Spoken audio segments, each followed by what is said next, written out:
نحمده ونصلي على رسوله الكريم اما بعد فاعوذ باللہ من الشیطان الرجیم بسم اللہ الرحمن الرحیم رب اشرح لی صدری ویسر لی امری واحلل عقدۃ من لسانی یفقہوا قولی۔ ڈیلی فک کے جو ٹاپکس ہمارے ریمیننگ ہیں انشاءاللہ ان کو ہم آج ڈسکس کرتے ہیں۔ اس میں سے ایسے ٹاپکس ہیں بہت سارے جو آپ کو پہلے کوائے جا چکے ہیں، ان کو انشاءاللہ ہم ریوائز کر لیں گے۔ تو سفر کی نماز میں ہم نے دیکھا کہ یہ ٹاپک پہلے بہت ڈیٹیل میں ہو چکا ہے، تو کوئی اگر اسٹوڈنٹ چاہتا ہے کہ بہت زیادہ ڈیٹیل میں اس کو یہ چیز پتہ چلے قصر کی نماز کے بارے میں، تو پھر وہ پریویس جو لیکچر ہے اس کی ریکارڈنگ منگوا لے، اس کو سن سکتا ہے۔ ادروائز جتنا ضروری ہے انشاءاللہ وہ ساری چیزیں میں آپ کو ریوائز کروا دوں گی۔ اب ہم دیکھتے ہیں کہ جو سفر کی نماز ہے جس کو ہم قصر نماز کہتے ہیں، یہ کب سے جو ہے امپلیمنٹ ہو جائے گی، یہ کیوں پڑھی جاتی ہے، اور اس کو جو ہے پڑھنے کا طریقہ ہم دیکھ لیتے ہیں۔ پھر اس کی جو بھی مسائل یا احکامات ہیں ان کے بارے میں بھی انشاءاللہ ہم دیکھ لیتے ہیں۔ نماز قصر ہے، قصر کے معنی یہی ہے کہ سفر میں جو 4 رکعت کو کم کر کے 2 رکعت میں پڑھ دینا، ٹھیک ہے، اس سے مراد یہ ہے کہ ہم نے نماز کو قصر کر لیا۔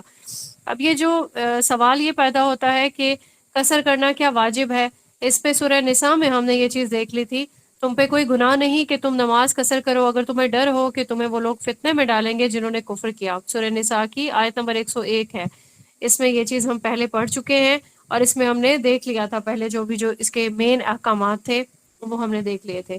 تو ہم آگے ریوائز کرتے ہیں کہ جب بھی یوں سمجھے کہ اللہ تعالیٰ کی طرف سے ایک آسانی دی جائے تو امت کو وہ آسانی جو ہے وہ ضرور قبول کرنی چاہیے۔ تو جو بھی کوئی سفر میں جا رہا ہے تو وہ اس نماز کو، اپنی جو آسانی ہے اس کو ضرور اویل کرے، ٹھیک ہے۔ تو اس سے یہ اللہ تعالیٰ کی جو ایک نعمت ہے اس کا شکر جو ہے ادا کرنے کے ایکول ہو جاتا ہے یہ۔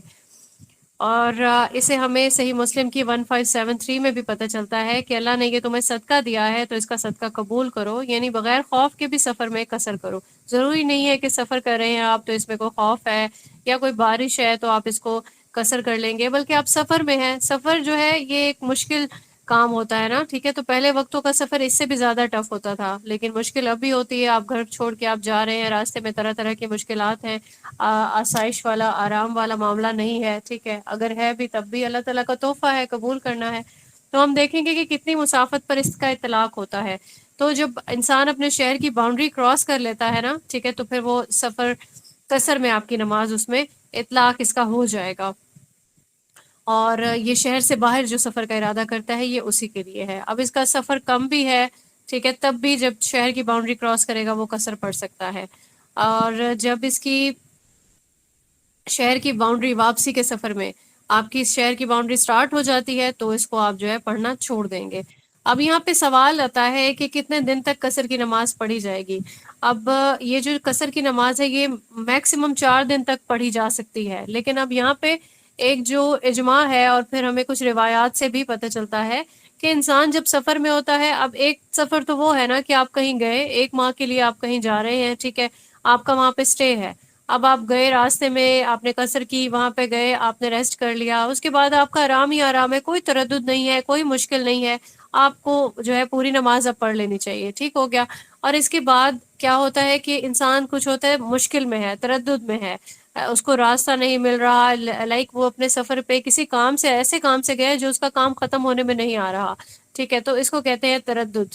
تو تردد کی حالت میں جب تک وہ رہے گا وہ قصر کر سکتا ہے، جیسے کہ ہمیں روایات میں ملتا ہے کہ حضرت ابن عمر یہ آذربائیجان کے علاقے میں گئے، برف پڑی، راستہ بند ہو گیا، تو تقریباً یہ 6 ماہ تک 2 رکعت ہی نماز ادا کرتے رہے، ٹھیک ہے۔ تو ایک حالت تردد میں اس کو کنسیڈر کیا جاتا ہے۔ اس کے علاوہ جو ہے ابو داؤد میں بھی ایک حدیث ملتی ہے، احادیث میں اس وقت شیئر اس لیے نہیں کری کیونکہ پہلے یہ ساری احادیث آپ لوگوں کے ساتھ شیئر ہو چکی ہیں، ریفرنسز بتا رہی ہوں، کوئی اس کو سرچ کر کے دیکھنا چاہے تو وہ دیکھ سکتا ہے۔ ابو داؤد کی 1235 ہے حدیث کہ رسول اللہ صلی اللہ علیہ وآلہ وسلم غزوہ تبوک میں یہ 20 دن تک یہاں پہ ٹھہرے رہے تبوک میں، ٹھیک ہے۔ تو یہاں پہ 20 دن تک آپ صلی اللہ علیہ وآلہ وسلم نے اپنی نماز جو ہے وہ قصر کی۔ تو یہاں پہ یہی ایک اہل علم کا اجماع ہے کہ مسافر جب تک اقامت کی نیت نہیں کر لے گا وہ قصر کر سکتا ہے، خواہ کئی برس بھی گزر جائیں، ٹھیک ہے۔ تو کچھ دنوں کے لیے آپ گئے ہیں، اب یہ سفر تو وہ تردد والا سفر ہو گیا، آپ کو ایک لمبے عرصے کے لیے آپ کہیں گئے، اب آپ ضروری نہیں ہے کہ آپ قصر ہی پڑھتے رہے، آپ مقیم ہو گئے، ٹھیک ہے، تو آپ کے لیے کوئی تردد والا معاملہ نہیں ہے، اب آپ اس کو قصر کی بجائے پوری نماز پڑھیں، یہ بہتر ہے۔ پھر اس کے بعد یہ ہے کہ کیا سفر کی حالت میں دو نمازیں بھی جمع کی جا سکتی ہیں؟ تو یہ ایک اور فیسلٹی ہو گئی امت کے لیے، سفر میں نمازوں کو جمع بھی کیا جا سکتا ہے، یعنی کہ یہ بخاری کی 1112 میں نمازیں جمع کرنے کا ایک بہت بڑا ٹاپک ہم لوگوں نے لیا تھا، اس کو بھی ڈیٹیل میں اس کا لیکچر بھی موجود ہے، کوئی اس کو بھی کنسلٹ کرنا چاہے تو کر سکتا ہے۔ دو نمازوں کو ایک دوسرے کے ساتھ جمع کر لیا۔ اب جو فجر کی نماز ہے اس کو جمع نہیں کیا جا سکتا، یہ اکیلی ہے، اس کے اوقات بھی جو ہے یہ بالکل ڈفرینٹ ہے، یعنی کہ سورج شروع ہونے سے پہلے پہلے پڑھنی ہے، یہ نماز آپ نے اکیلے ہی پڑھنی ہے۔ باقی جو دو نمازیں ہیں ظہر اور عصر، اور پھر اس کے بعد مغرب اور عشاء، یہ دونوں جو ہے یہ پڑھی جا سکتے ہیں اکٹھے۔ اب اس میں تاخیر بھی کی جا سکتی ہے، ٹھیک ہے، اور اس میں یعنی کہ تاخیر کا مطلب یہ ہے کہ عصر ظہر نہیں پڑھی جائے، دل میں نیت رکھتے ہوئے کہ عصر کے ساتھ ہی انشاءاللہ پڑھ لی جائے گی، اور یہ کنڈیشن بھی ہو سکتی ہے کہ ظہر جب پڑھتے ہیں آپ، ظہر کے اوقات انٹر ہو گئے، ٹھیک ہے، تو ساتھ ہی عصر کو ملا کے پڑھ لیا، اور اس وقت پھر آپ سفر پہ نکل گئے، صحیح ہو گیا۔ اور اسی طرح سے مغرب کو اور عشاء کے ساتھ جو ہے ملا کے پڑھا جا سکتا ہے، اس کی بے حد جو ہے احادیث لیکچر میں، پہلے والے لیکچر میں موجود ہیں، پھر بھی کسی کو چاہیے ہوں گی تو اپنے مانیٹر سے رابطہ کریں گے، انشاءاللہ پرووائڈ کر دی جائے گی۔ پھر اس کے بعد ہے، ابھی جو ورڈ ہے نا یہ تقدیم ہے، یعنی کہ تقدیم اور تاخیر۔ تاخیر یہ ہوتا ہے کہ ڈیلے کر کے، جیسے ظہر کو ڈیلے کیا، عصر کے ساتھ پڑھا۔ تقدیم کا مطلب یہ ہے کہ عصر کا وقت ابھی انٹر نہیں ہوا، ظہر کی نماز پڑھتے ہوئے پہلے پڑھ لیا، اس کا کانسیپٹ جو ہے بالکل اچھے سے کلیئر کر لیں۔ اور یہ چیز ثابت ہے کہ رسول اللہ صلی اللہ علیہ وآلہ وسلم نے بغیر کسی خوف کے، یعنی کوئی موسم کا تبدیلی نہیں تھی، خوف نہیں تھا، اور اس کے باوجود بھی یہ رسول اللہ صلی اللہ علیہ وآلہ وسلم کی سنت ہے، ظہر اور عصر کو اکٹھا ملا کے پڑھا جا سکتا ہے۔ اچھا، یہ جو سنت ہے اس پر کبھی کبھار عمل کرنا جو ہے یہ ثابت ہے، ایسا نہیں ہے کہ اس کو آپ روٹین بنا لیں، مطلب ڈیلی بیسس پہ آپ ایک ہی روٹین رکھیں گے، نہیں، مجھے گھر کے کام ہوتے ہیں تو میں کیا کروں، میں اکٹھی نمازیں ابھی ظہر کے ساتھ عصر پڑھ لیتی ہوں، اور پھر جو ہے یا پھر عصر کے ساتھ میں ظہر پڑھ لوں گی، تو یہ چیز روٹین بنانا بالکل بھی ٹھیک نہیں ہے۔ سنت سے اتنا ہی انسان کو فائدہ اٹھانا چاہیے کہ جب آپ بہتر سمجھتے ہیں، مطلب کافی ٹائم کے بعد آپ کو لگتا ہے آج میں رسول اللہ صلی اللہ علیہ وآلہ وسلم کی سنت پہ عمل کر لوں، یا پھر آپ کو کچھ ضرورت پڑتی ہے تو بھی سنت پہ عمل کرتے ہوئے آپ اس پہ عمل کر سکتے ہیں، ٹھیک ہے۔ اچھا، اب جو ہے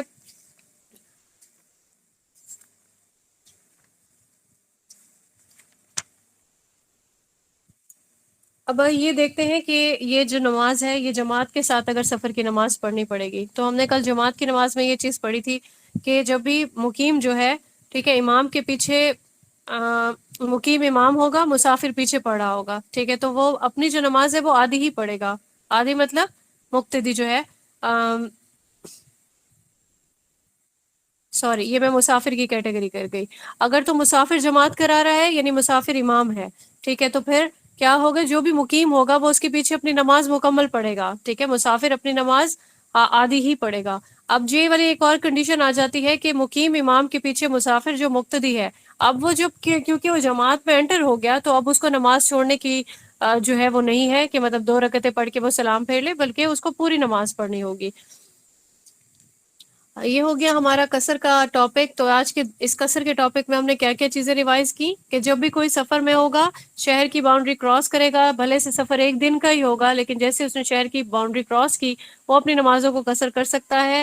4 دن تک قصر جو ہے وہ پڑھ لینی چاہیے، لیکن اگر آپ تردد میں ہیں تو اس سے زیادہ بھی پڑھ سکتے ہیں۔ تو تردد میں ہوتے ہوئے 6 ماہ تک جو ہے ایک روایت پہ ملتا ہے کہ نماز پڑھی گئی ہے قصر کی، اور پھر رسول اللہ صلی اللہ علیہ وآلہ وسلم نے 20 دن کی ان کی سنت ہے، انہوں نے 20 دن تک نماز کو قصر کیا۔ پھر اس کے بعد ایک سفر میں اگر آپ ہیں، سفر کی حالت میں آپ نمازوں کو جمع بھی کر سکتے ہیں۔ نمازوں کو جمع کرنے کے لیے ہم نے دیکھا کہ ظہر عصر اور مغرب عشاء، یہ دونوں جو نمازیں ہیں ان کو جمع کر کے آپ نماز پڑھ سکتے ہیں۔ اس کے بعد ہے کہ اگر آپ کو جماعت مل جاتی ہے، آپ سفر میں ہیں لیکن کسی مسجد میں انٹر ہوئے، جماعت ہو رہی تھی، پوری نماز پڑھیں گے، ٹھیک ہو گیا۔ اور اگر کوئی مسافر ہے اور وہ اپنا جو ہے امامت کروا رہا ہے، تو وہ اپنی مسافر والی نماز ہی پڑھے گا، مقیم اپنی نماز پھر پیچھے جو ہے وہ مکمل کر لے گا۔ اگلا ہمارا ٹاپک ہے جمعے کی نماز۔ نماز جمعہ کا بھی جو لیکچر ہے، یہ اس میں آپ کو جماعت والی جو چیزیں ہیں، کافی چیزیں اس میں کور کروائی گئی تھی، لیکن انشاءاللہ اس کو ہم تھوڑا سا ڈیٹیل سے ہی دیکھیں گے۔ تو جمعے کا دن جو ہے اس کو بہت عظمت والا جو ہے سمجھا جاتا ہے، اور یہ مبارک دن ہے۔ جتنے بھی ہفتے کے 7 دن ہیں، سب سے افضل جو ہے یہ جمعے کا ہی دن ہے۔ تو جو جتنے بھی ہمارے مسلمان ہیں وہ یہی کوشش کرتے ہیں کہ جمعے کی جو فضیلت ہے ان سے فائدہ اٹھائیں۔ اس کے لیے بہت ساری جو ہے اس کی چیزیں ہمیں احادیث کی روشنی میں بھی مل جاتی ہیں کہ دعائیں مانگنے کا جو سلسلہ ہے، درود پاک پڑھنے کا ہے، سورہ کہف پڑھنے کا ہے، ٹھیک ہے. تو یہ ساری چیزیں ہم انشاءاللہ احادیث کی روشنی میں دیکھتے ہیں. ایک تو اس کی فضیلت یہ ہے کہ حدیث ہے صحیح مسلم کی 1976 ہے، ویسے ترمذی کی 488 بھی ہے، کہ ان دنوں میں بہتر دن جس میں سورج نکلتا ہے جمعہ کا دن ہے، ٹھیک ہے. یعنی کہ ہفتے کے 7 دنوں میں ہی سورج نکلتا ہے نا، لیکن سب سے بہتر دن کون سا ہے؟ جمعے کا ہے. تو حدیث کے یہ الفاظ ہیں کہ سیدنا ابو ہریرہ سے مروی ہے، اسی دن آدم علیہ السلام پیدا ہوئے، اسی دن جنت میں داخل کیے گئے، اسی دن وہاں سے نکالے گئے، اور قیامت بھی اسی جمعہ کے دن ہی قائم ہوگی، ٹھیک ہے. تو یہاں سے ہمیں اس کی فضیلت کا پتہ چلتا ہے. پھر اس کے بعد جو نماز ہے جمعے کی، اس میں ہم چاہ رہے ہوتے ہیں نا کہ نماز جمعہ سے بھی فائدہ اٹھائیں. اب مرد جو ہیں وہ تو جماعت کے ساتھ جا کے نماز پڑھیں گے، لیکن خواتین کو بھی اس میں پریشان نہیں ہونا چاہیے. وہ جو اپنے گھر پہ ظہر کی نماز ادا کرتی ہے نا، وہی ان کی نماز جمعہ کی ایکول اس کا ثواب ہو جائے گا انشاءاللہ، ٹھیک ہے. تو یہ واجب میں آتا ہے، تمام مرد جتنے بھی ہیں، کوئی بھی جو ہے اس کو جو چھوڑنا ہے وہ صحیح مسلم کی حدیث سے ہمیں اس چیز کا آئیڈیا ہوتا ہے 2002 سے، کہ رسول اللہ صلی اللہ علیہ وآلہ وسلم نے کیا فرمایا تھا. آپ صلی اللہ علیہ وآلہ وسلم اپنے منبر کی لکڑیوں پر فرما رہے تھے، لوگ جمعہ چھوڑ دینے سے باز آئیں، نہیں تو اللہ تعالیٰ ان کے دلوں پر مہر لگا دے گا اور وہ غافلوں میں سے ہو جائیں گے، ٹھیک ہے. تو نماز جمعہ کو چھوڑنا جو ہے یہ بالکل مہر لگانے کے ایکول ہے، کہ اللہ تعالیٰ اگر ان کے دل پہ ہی مہر لگ جائے گی تو پھر اس کے بعد اس کے لیے کیا بچتا ہے، ٹھیک ہے. تو اس میں جو ہے وجوب کیا کیا ہے کہ کون کون جمعہ پڑھے گا. ایک تو مرد پڑھے گا، عورت پہ جمعہ پڑھنا واجب نہیں ہے. اچھا، یہاں پہ میں نے ایک اور مسکنسیپشن دیکھی ہے کہ خواتین گھر میں ہی جیسے اذان ہوئی 2 رکعت پڑھ لی کہ ہم نے جمعہ پڑھا، تو ایسے نہیں ہوگا. آپ جو فرض نماز جسے ہم پڑھتے ہیں نا ظہر کی 4 رکعتیں، آپ نے وہی پڑھنی ہوتی ہیں خواتین نے. مرد جو ہے وہ جمعہ ہی پڑھیں گے، یعنی کہ 2 رکعتیں. اور اس کی ہم نے پوری سائنس پڑھی تھی اپنے لیکچر میں. اس کا جو ایک کانسیپٹ تھا کہ نماز جمعہ جو ہے اس کو مختصر کیوں کیا گیا، کیونکہ رسول اللہ صلی اللہ علیہ وآلہ وسلم اس دن سارے جتنے بھی مومن اور جو مومنات ہوتی ان کو واعظ اور نصیحت کرتے تھے، ٹھیک ہے. تو اس کا ایک بہت اس کی امپورٹنس اس لیے ہے کیونکہ اس سے فائدہ اٹھانا ہے اس دن سے. تو جو جمعے کی نماز کو تھوڑا سا مختصر کیا گیا، یعنی کہ 4 رکعتوں سے 2 رکعتوں میں. اس کے بعد یہ ہے کہ بالغ پہ فرض ہے، نابالغ پہ فرض نہیں ہے. آزاد ہو، صحت مند ہو، یعنی بیمار ہے تو ٹھیک ہے، بیماری کے لیے تو پھر تھوڑی سی ایک ریلیکسیشن مل جاتی ہے. پھر اس کے بعد مقیم ہونا بھی. اب مسافر پہ جو جمعہ ہے وہ فرض نہیں ہے، اگر وہ پڑھ لیتا ہے تو بہت اچھی بات ہے، لیکن اس کے لیے فرض نہیں ہے کہ وہ اس کے لیے سارا جو اسپیشل ارینجمنٹ ہوتا ہے وہ کرے، ٹھیک ہے.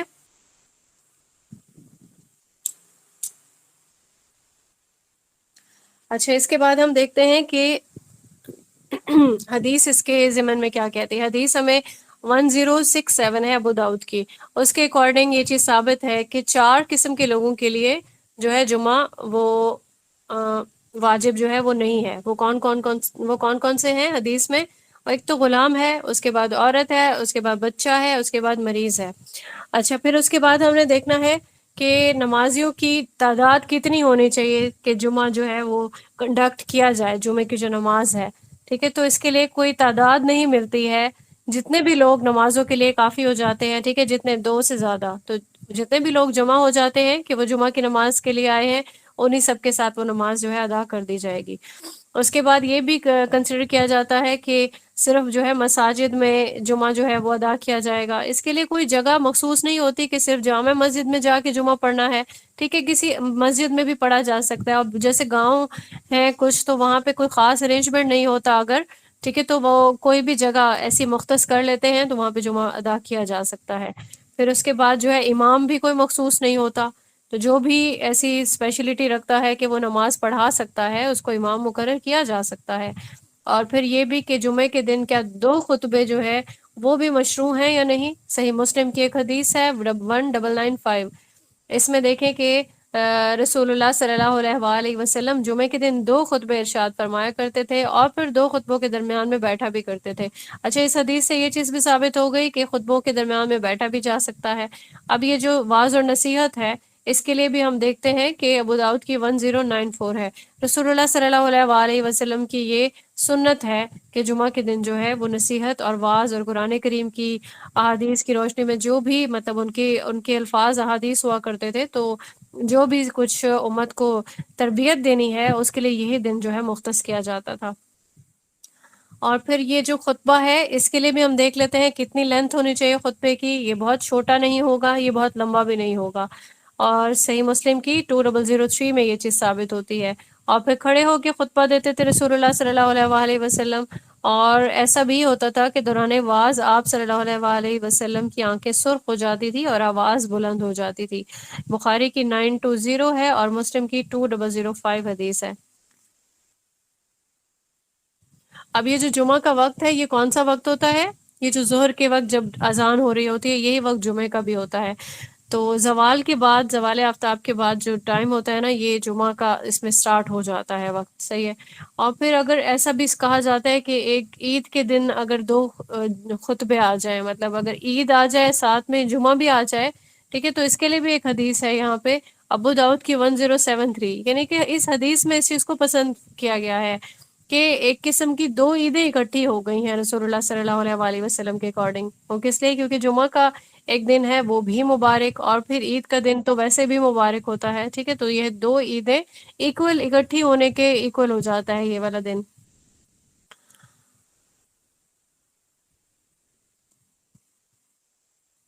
اب یہاں پہ ایک اور چیز ہے کہ جمعے سے پہلے جو ہے وہ نوافل کیا ہم پڑھ سکتے ہیں؟ ٹھیک ہے، تو پڑھے جا سکتے ہیں جمعے کے دن نوافل. صحیح مسلم کی 1987 حدیث ہے. اور جمعے کے دن جو ہے نماز جمعہ کے بعد بھی نوافل پڑھے جا سکتے ہیں. مسلم کی 2036 حدیث ہے. اس کے بعد یہ ہے کہ تحیت المسجد، آپ کو تحیت المسجد کا کانسیپٹ بھی دیا گیا تھا کہ کوئی اگر مسجد میں جاتا ہے، ابھی روٹین میں تو خواتین مسجد میں نہیں جاتی ہیں، ٹھیک ہے، تو اگر حرم میں انشاءاللہ جب آپ لوگ جائیں گے تو سب سے پہلے آپ نے 2 رکعت پڑھنی ہوں گی تحیت المسجد. صحیح ہے، تو یہ سنت سے ثابت ہے، بہت امپورٹنٹ ہے، یہ نوافل لازماً پڑھنے چاہیے. تو اسی طریقے سے رسول اللہ صلی اللہ علیہ وآلہ وسلم بھی تاکید کیا کرتے تھے. بخاری کی ہے حدیث 931، اس میں آپ دیکھ سکتے ہیں، اور ساتھ پہ اس کی جو ایکسپلینیشن ہے امام بخاری نے یہ چیز جو ہے اس پہ ایکسپلین کی ہے کہ ہلکی ہونی چاہیے یہ 2 رکعتیں. اب ہلکی رکعتوں سے کیا مراد ہے؟ بہت لمبی قرات نہیں کرنی ہے، اپنے مطلب مختصر جو قرات ہیں ان کے ساتھ ان کو ہلکی سی 2 رکعتیں پڑھ کے آپ جو مسجد کے جو نوافل ہیں یہ پڑھ سکتے ہیں. اس کے بعد یہ کہ جمعہ کے دن اگر فجر کی نماز میں آپ قرات پڑھیں اور یہ جاننا چاہیں رسول اللہ صلی اللہ علیہ وآلہ وسلم کیا قرات کرتے تھے، تو 891 حدیث ہے بخاری کی، اس میں آپ دیکھ سکتے ہیں کہ سورہ سجدہ پڑھتے تھے اور سورہ دہر جو ہے دوسری رکعت میں پڑھا کرتے تھے رسول اللہ صلی اللہ علیہ وآلہ وسلم. پھر سورہ کہف کی فضیلت ہے، جمعے کے ڈیزائن جو آپ کے ساتھ شیئر کیے جاتے ہیں اس میں بھی یہ چیز جو ہے آپ کے ساتھ شیئر کی جاتی ہے. جمعے کے دن جو ہے وہ خاص طور پر کن کن چیزوں کا اہتمام کرنا چاہیے، اس کے ساتھ ہی سورہ کہف جو ہے یہ ضرور پڑھنی چاہیے. یہ جو دجالی فتنہ ہے اس سے بچنے کے لیے بھی یہ بہت زیادہ ہیلپ فل ہے یہ سورہ. تو کوشش یہ کرنی چاہیے، انشاءاللہ ہم اپنے آنے والے جو سلیبس ہے اس میں اس کو رکھیں گے. اس کے ابتدائی 10 آیات آپ کو ضرور حفظ ہونی چاہیے، ٹھیک ہے، تو آخری آیات اور ابتدائی 10 آیات، تو انشاءاللہ اس کا بھی ارینجمنٹ کیا جائے گا. اور لبنہ کی خوبصورت آواز میں انشاءاللہ آپ اس کے جو ہے تجوید کے ساتھ حفظ کریں گے انشاءاللہ. اب یہ جو درود شریف پڑھنے کی ایک فضیلت ہے وہ بھی جمعے کے دن جو ہے کثرت سے پڑھنا چاہیے. اور پھر ایک اور چیز جو ہے سوال ہوتا ہے کہ اگر کوئی نماز جو ہے جماعت قائم ہو گئی اور پھر اس کو 1 رکعت ہی ملی، تو ابن ماجہ کی 1123 حدیث ہے، اس میں یہ چیز ثابت ہے کہ کسی کو اگر 1 رکعت بھی مل جاتی ہے اس کا مطلب اس کو جماعت کی نماز کا ثواب جو ہے وہ ہو گیا. اب یہاں پہ جمعے کی صحت کے لیے کیا کیا شرائط ہونی چاہیے؟ ایک تو یہ کہ آبادی ہونی چاہیے، آبادی میں جمعہ پڑھا جائے گا. یہ صحرا میں یا سفر میں مطلب کوئی ایسا ارینجمنٹ نہیں ہے تو پھر وہ چیز جو ہے اچھے سے کنڈکٹ نہیں کی جا سکتی. اور اس کے بعد یہ کہ خطبہ کا اہتمام لازمی ہوگا، ٹھیک ہے، خطبہ کے بغیر بھی جمعہ کی نماز نہیں ہے. اور اس کو ہم بہت اچھے سے ڈیٹیل میں پہلے پڑھ چکے ہیں کہ خطبہ کی وجہ سے ہی جمعہ کی رکعتوں کو 2 میں جو ہے وہ کیا گیا تھا کنورٹ. اور پھر ایک جو قبولیت کی ایک گھڑی ہوتی ہے جمعے کے دن، اللہ تعالی ہم سب کو وہ ساتھ نصیب فرمائے، اور اللہ تعالی ہماری تمام جائز خواہشات کو، نعمتوں کو جو ہم اللہ تعالی سے مانگ رہے ہوتے ہیں وہ عنایت ہمیں وہ. بخاری کی 935 میں بھی ہے اور مسلم کی 1962 میں. اب جو یہ ایک ساتھ ایسی آتی ہے جمعے کے دن کہ اگر اس میں انسان کوئی نماز پڑھ رہا ہے یا اللہ سے دعا کر رہا ہے تو اللہ سے جو کچھ بھی مانگ رہا ہوگا اللہ تعالیٰ اسے وہ چیز ضرور دیتے ہیں. اب ہم اس کے آداب کی طرف دیکھ لیتے ہیں، تھوڑے سے نظر ڈالتے ہیں کہ کیا کون سے ایسے اعمال ہیں. تو کثرت سے جو بھی نیک اعمال انسان کوئی کرے گا جمعے کے دن وہ obviously وہ زیادہ قبولیت کے جو ہے درجہ پائیں گے انشاءاللہ. تو کوئی کوشش یہی کرنی چاہیے کہ کوئی برائیوں والے نافرمانیوں والے کام نہیں کرنے چاہیے، جتنا ہو سکے درود پڑھنا چاہیے، اور پھر یہ کہ خاص لباس پہننا چاہیے. ابو داؤد کی ایک حدیث ہے 1078 ہے، اس میں دیکھیں کہ رسول اللہ صلی اللہ علیہ وآلہ وسلم کی کیا تاکید تھی کہ خاص لباس ایک جو ہے، ایک لباس ایسا ہو جو صاف ستھرا ہو. گھر کے کام کاج کی وجہ سے لباس تھوڑے خراب ہو جاتے ہیں، تو ایک ایسا لباس ہونا چاہیے جو آپ خاص طور پر جمعہ کے دن پہنے. تو یہ دیکھیں کہ اس کی کیا امپورٹنس ہے اچھے لباس کو پہننے کی. پھر غسل کرنا ہے، ٹھیک ہے، خوشبو لگانی ہے، مسواک کرنا چاہیے. جمعے کے لیے جو تیاری ہے وہ خاص طور پر کرنی چاہیے. ابھی آپ کیونکہ گھر میں ہوتی ہیں خواتین، تو ان کو ایسا کوئی خاص ارینجمنٹ کرنے کی موقع نہیں ملتا، کیونکہ کہیں جانا نہیں ہوتا. تو جب مطلب ٹائم آنا ہے، ہم نے نماز پڑھنی ہے، تو اگر آپ اپنے ہسبینڈ کو بھی اس کے لیے تیاری کروا دیں تو یہ بھی انشاءاللہ جو ہے ثواب کا باعث بنے گی یہ چیز، کہ ان کے کپڑے اچھے سے تیار کر دیں کہ انہوں نے جمعہ کے ٹائم پہ جانا ہے مسجد میں. ان کے لیے کوشش کریں کہ وہ جلدی پہنچیں، ٹھیک ہے، کیونکہ زیادہ تر ڈپینڈ کر رہا ہوتا ہے نا ہسبینڈ آپ پہ. تو یہ اس چیز کا آپ اہتمام کر سکتے ہیں، تو انشاءاللہ یہ بھی اجر کا باعث بنے گا. پھر کوئی اگر خرید و فروخت کر رہا ہے، خطبے کو سننے کی وجہ سے وہ اپنی خرید و فروخت کو بند کر لے، مسلمان پہ یہ واجب ہے. سورہ جمعہ میں بھی اس کی بہت زیادہ امپورٹنس جو ہے وہ ملتی ہے، کہ کوئی اگر خرید و فروخت کو بند کر کے مسجد میں پہنچے گا تو انشاءاللہ اس کا بھی اجر ہے. اور پھر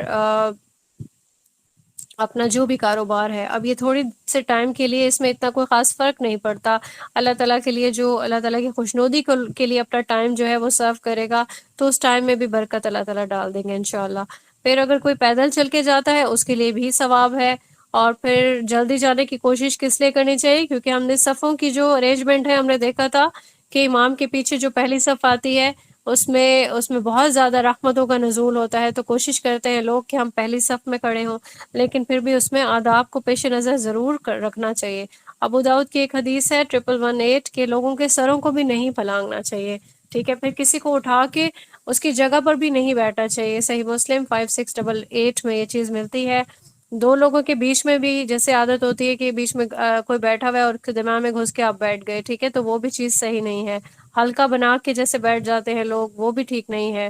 اور پھر اس کے بعد ہم نے دیکھا کہ امام کے قریب بیٹھنا جو ہے وہ بھی ایک اچھا ایک عمل ہے، اس کے لیے بھی اجر ہے. لیکن پھر وہی بات کہ اس کے لیے بھی آپ نے کسی کو تکلیف دے کے آگے بڑھنے کے لیے جو ہے وہ نہیں پلانگ کے جانا چاہیے.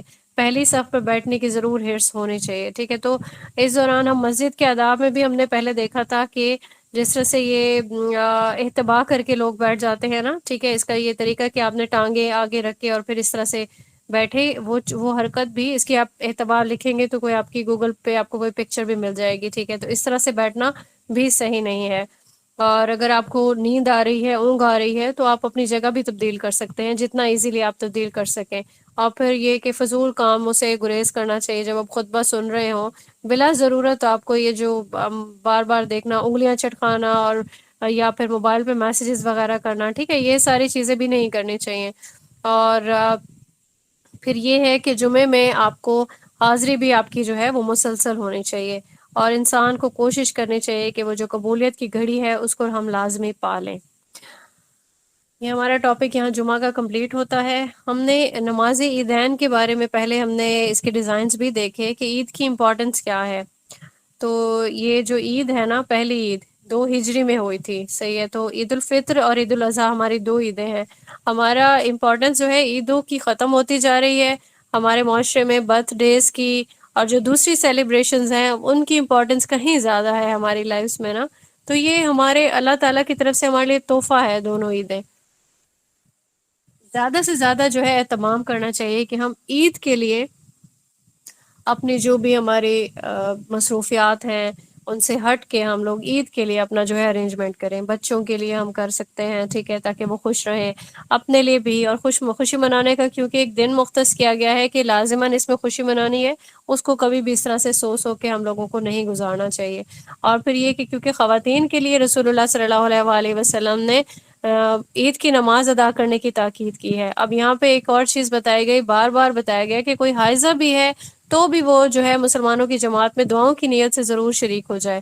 اب جب آپ جاتے ہیں نا یہاں پہ عید کی نماز ادا کرنے کے لیے، کبھی انشاءاللہ آپ کو موقع ملے تو آپ دیکھیں کہ وہاں پہ جتنی بھی حائضہ خواتین ہیں وہ بھی ایک لائن میں آرام سے بیٹھ جاتی ہیں، یا کوئی بھی ان کے لیے جگہ مختص کی ہوئی ہوتی ہے تاکہ وہ دعا میں شمولیت اختیار کریں. تو اس کا ضرور اہتمام کیا کریں کہ کم سے کم، مطلب باقی تو کسی چیز میں رسول اللہ صلی اللہ علیہ وآلہ وسلم کی ایسی تاکید نہیں ہے کہ نماز، جماعت کی نماز کے لیے عورتیں گھروں سے نکلیں، ارینجمنٹ کریں، لیکن جہاں پہ تاکید آ گئی تو وہاں پہ جو ہے ضرور اس پہ عمل کرنا چاہیے. عید کی جو نماز ہے اس میں 2 رکعتیں ہوتی ہیں، ٹھیک ہے، بخاری کی 982 میں. اب آپ کے ساتھ اس کا پورا بکلیٹ انشاءاللہ شیئر ہوگا تو آپ کو یہاں سے پتہ چلے گا کہ ہم اس پہ پہلے کیونکہ بات کر چکے ہیں تو ہم صرف ریوائز کریں گے. اب جب عید کی جو نماز کے نوافل ہیں، لوگ سمجھتے ہیں کہ ہم گھر میں بھی پڑھ لیں گے تو ہو جائیں گے. ایسا نہیں ہوگا. یہ جا کے آپ کو عیدگاہ میں یا مسجد میں جہاں پہ ارینجمنٹ کیا ہوا ہے خواتین کا، وہیں پہ ہی جا کے آپ کو پڑھنے ہوں گے، ٹھیک ہے. اب یہاں پہ دیکھتے ہیں کہ سورہ اعلیٰ کی اور سورہ غاشیہ کی جو تلاوت ہے یہ ہوتی ہے سنت کے مطابق، ٹھیک ہے. یہ کی جائے تو سنت پہ عمل ہو جائے گا. اور اس کے بعد یہ ہے کہ تکبیریں کتنی ہوں گی، یہ بہت امپورٹنٹ ہے کہ پہلی رکعت میں اس میں 7 تکبیریں ہوتی ہیں اور دوسری رکعت میں 5 تکبیریں ہیں سنت کے اکارڈنگ، ٹھیک ہے. تو جب انشاءاللہ کوئی پڑھے گا تو اس میں اس کو ایکسپیرینس ہوگا.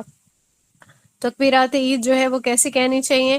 یہ 2 تکبیروں کے درمیان میں ایک درمیانی آیت کے برابر اس کو ٹھہر کے پھر دوسری تکبیر شروع کرنی چاہیے، اور ساتھ پہ رفع الیدین جیسے ہم کرتے ہیں نماز میں وہ بھی کرنی چاہیے.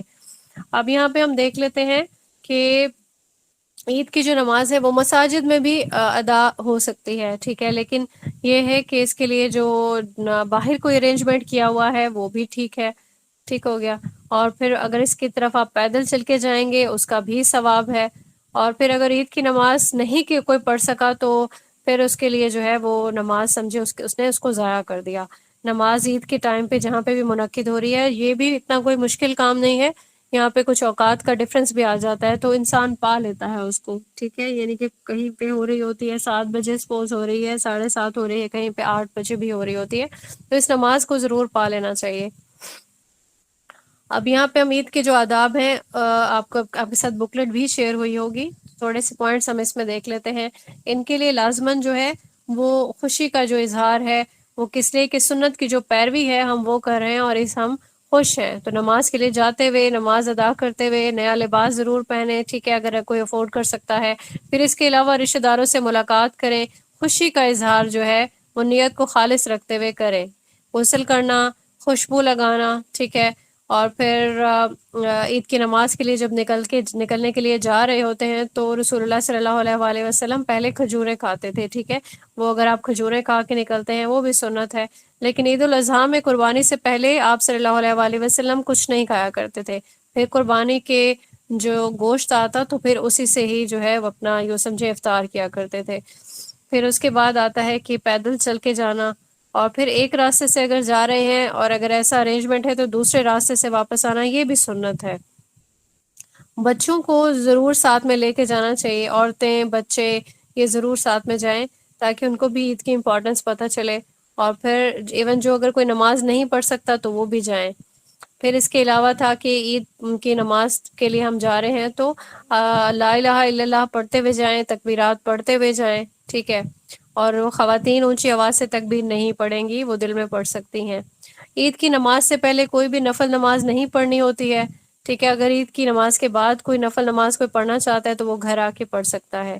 پھر اس کے بعد یہ ہے کہ قربان جو جانور کرتا ہے، ٹھیک ہے، تو اس کے لیے بھی عید کی نماز کا پڑھنا، عید کی نماز کے بعد ہی جانور کو قربان کرنا ہے. اس سے پہلے کوئی اگر جانور قربان کرتا ہے تو وہ ویسے ہی صدقے میں آئے گا.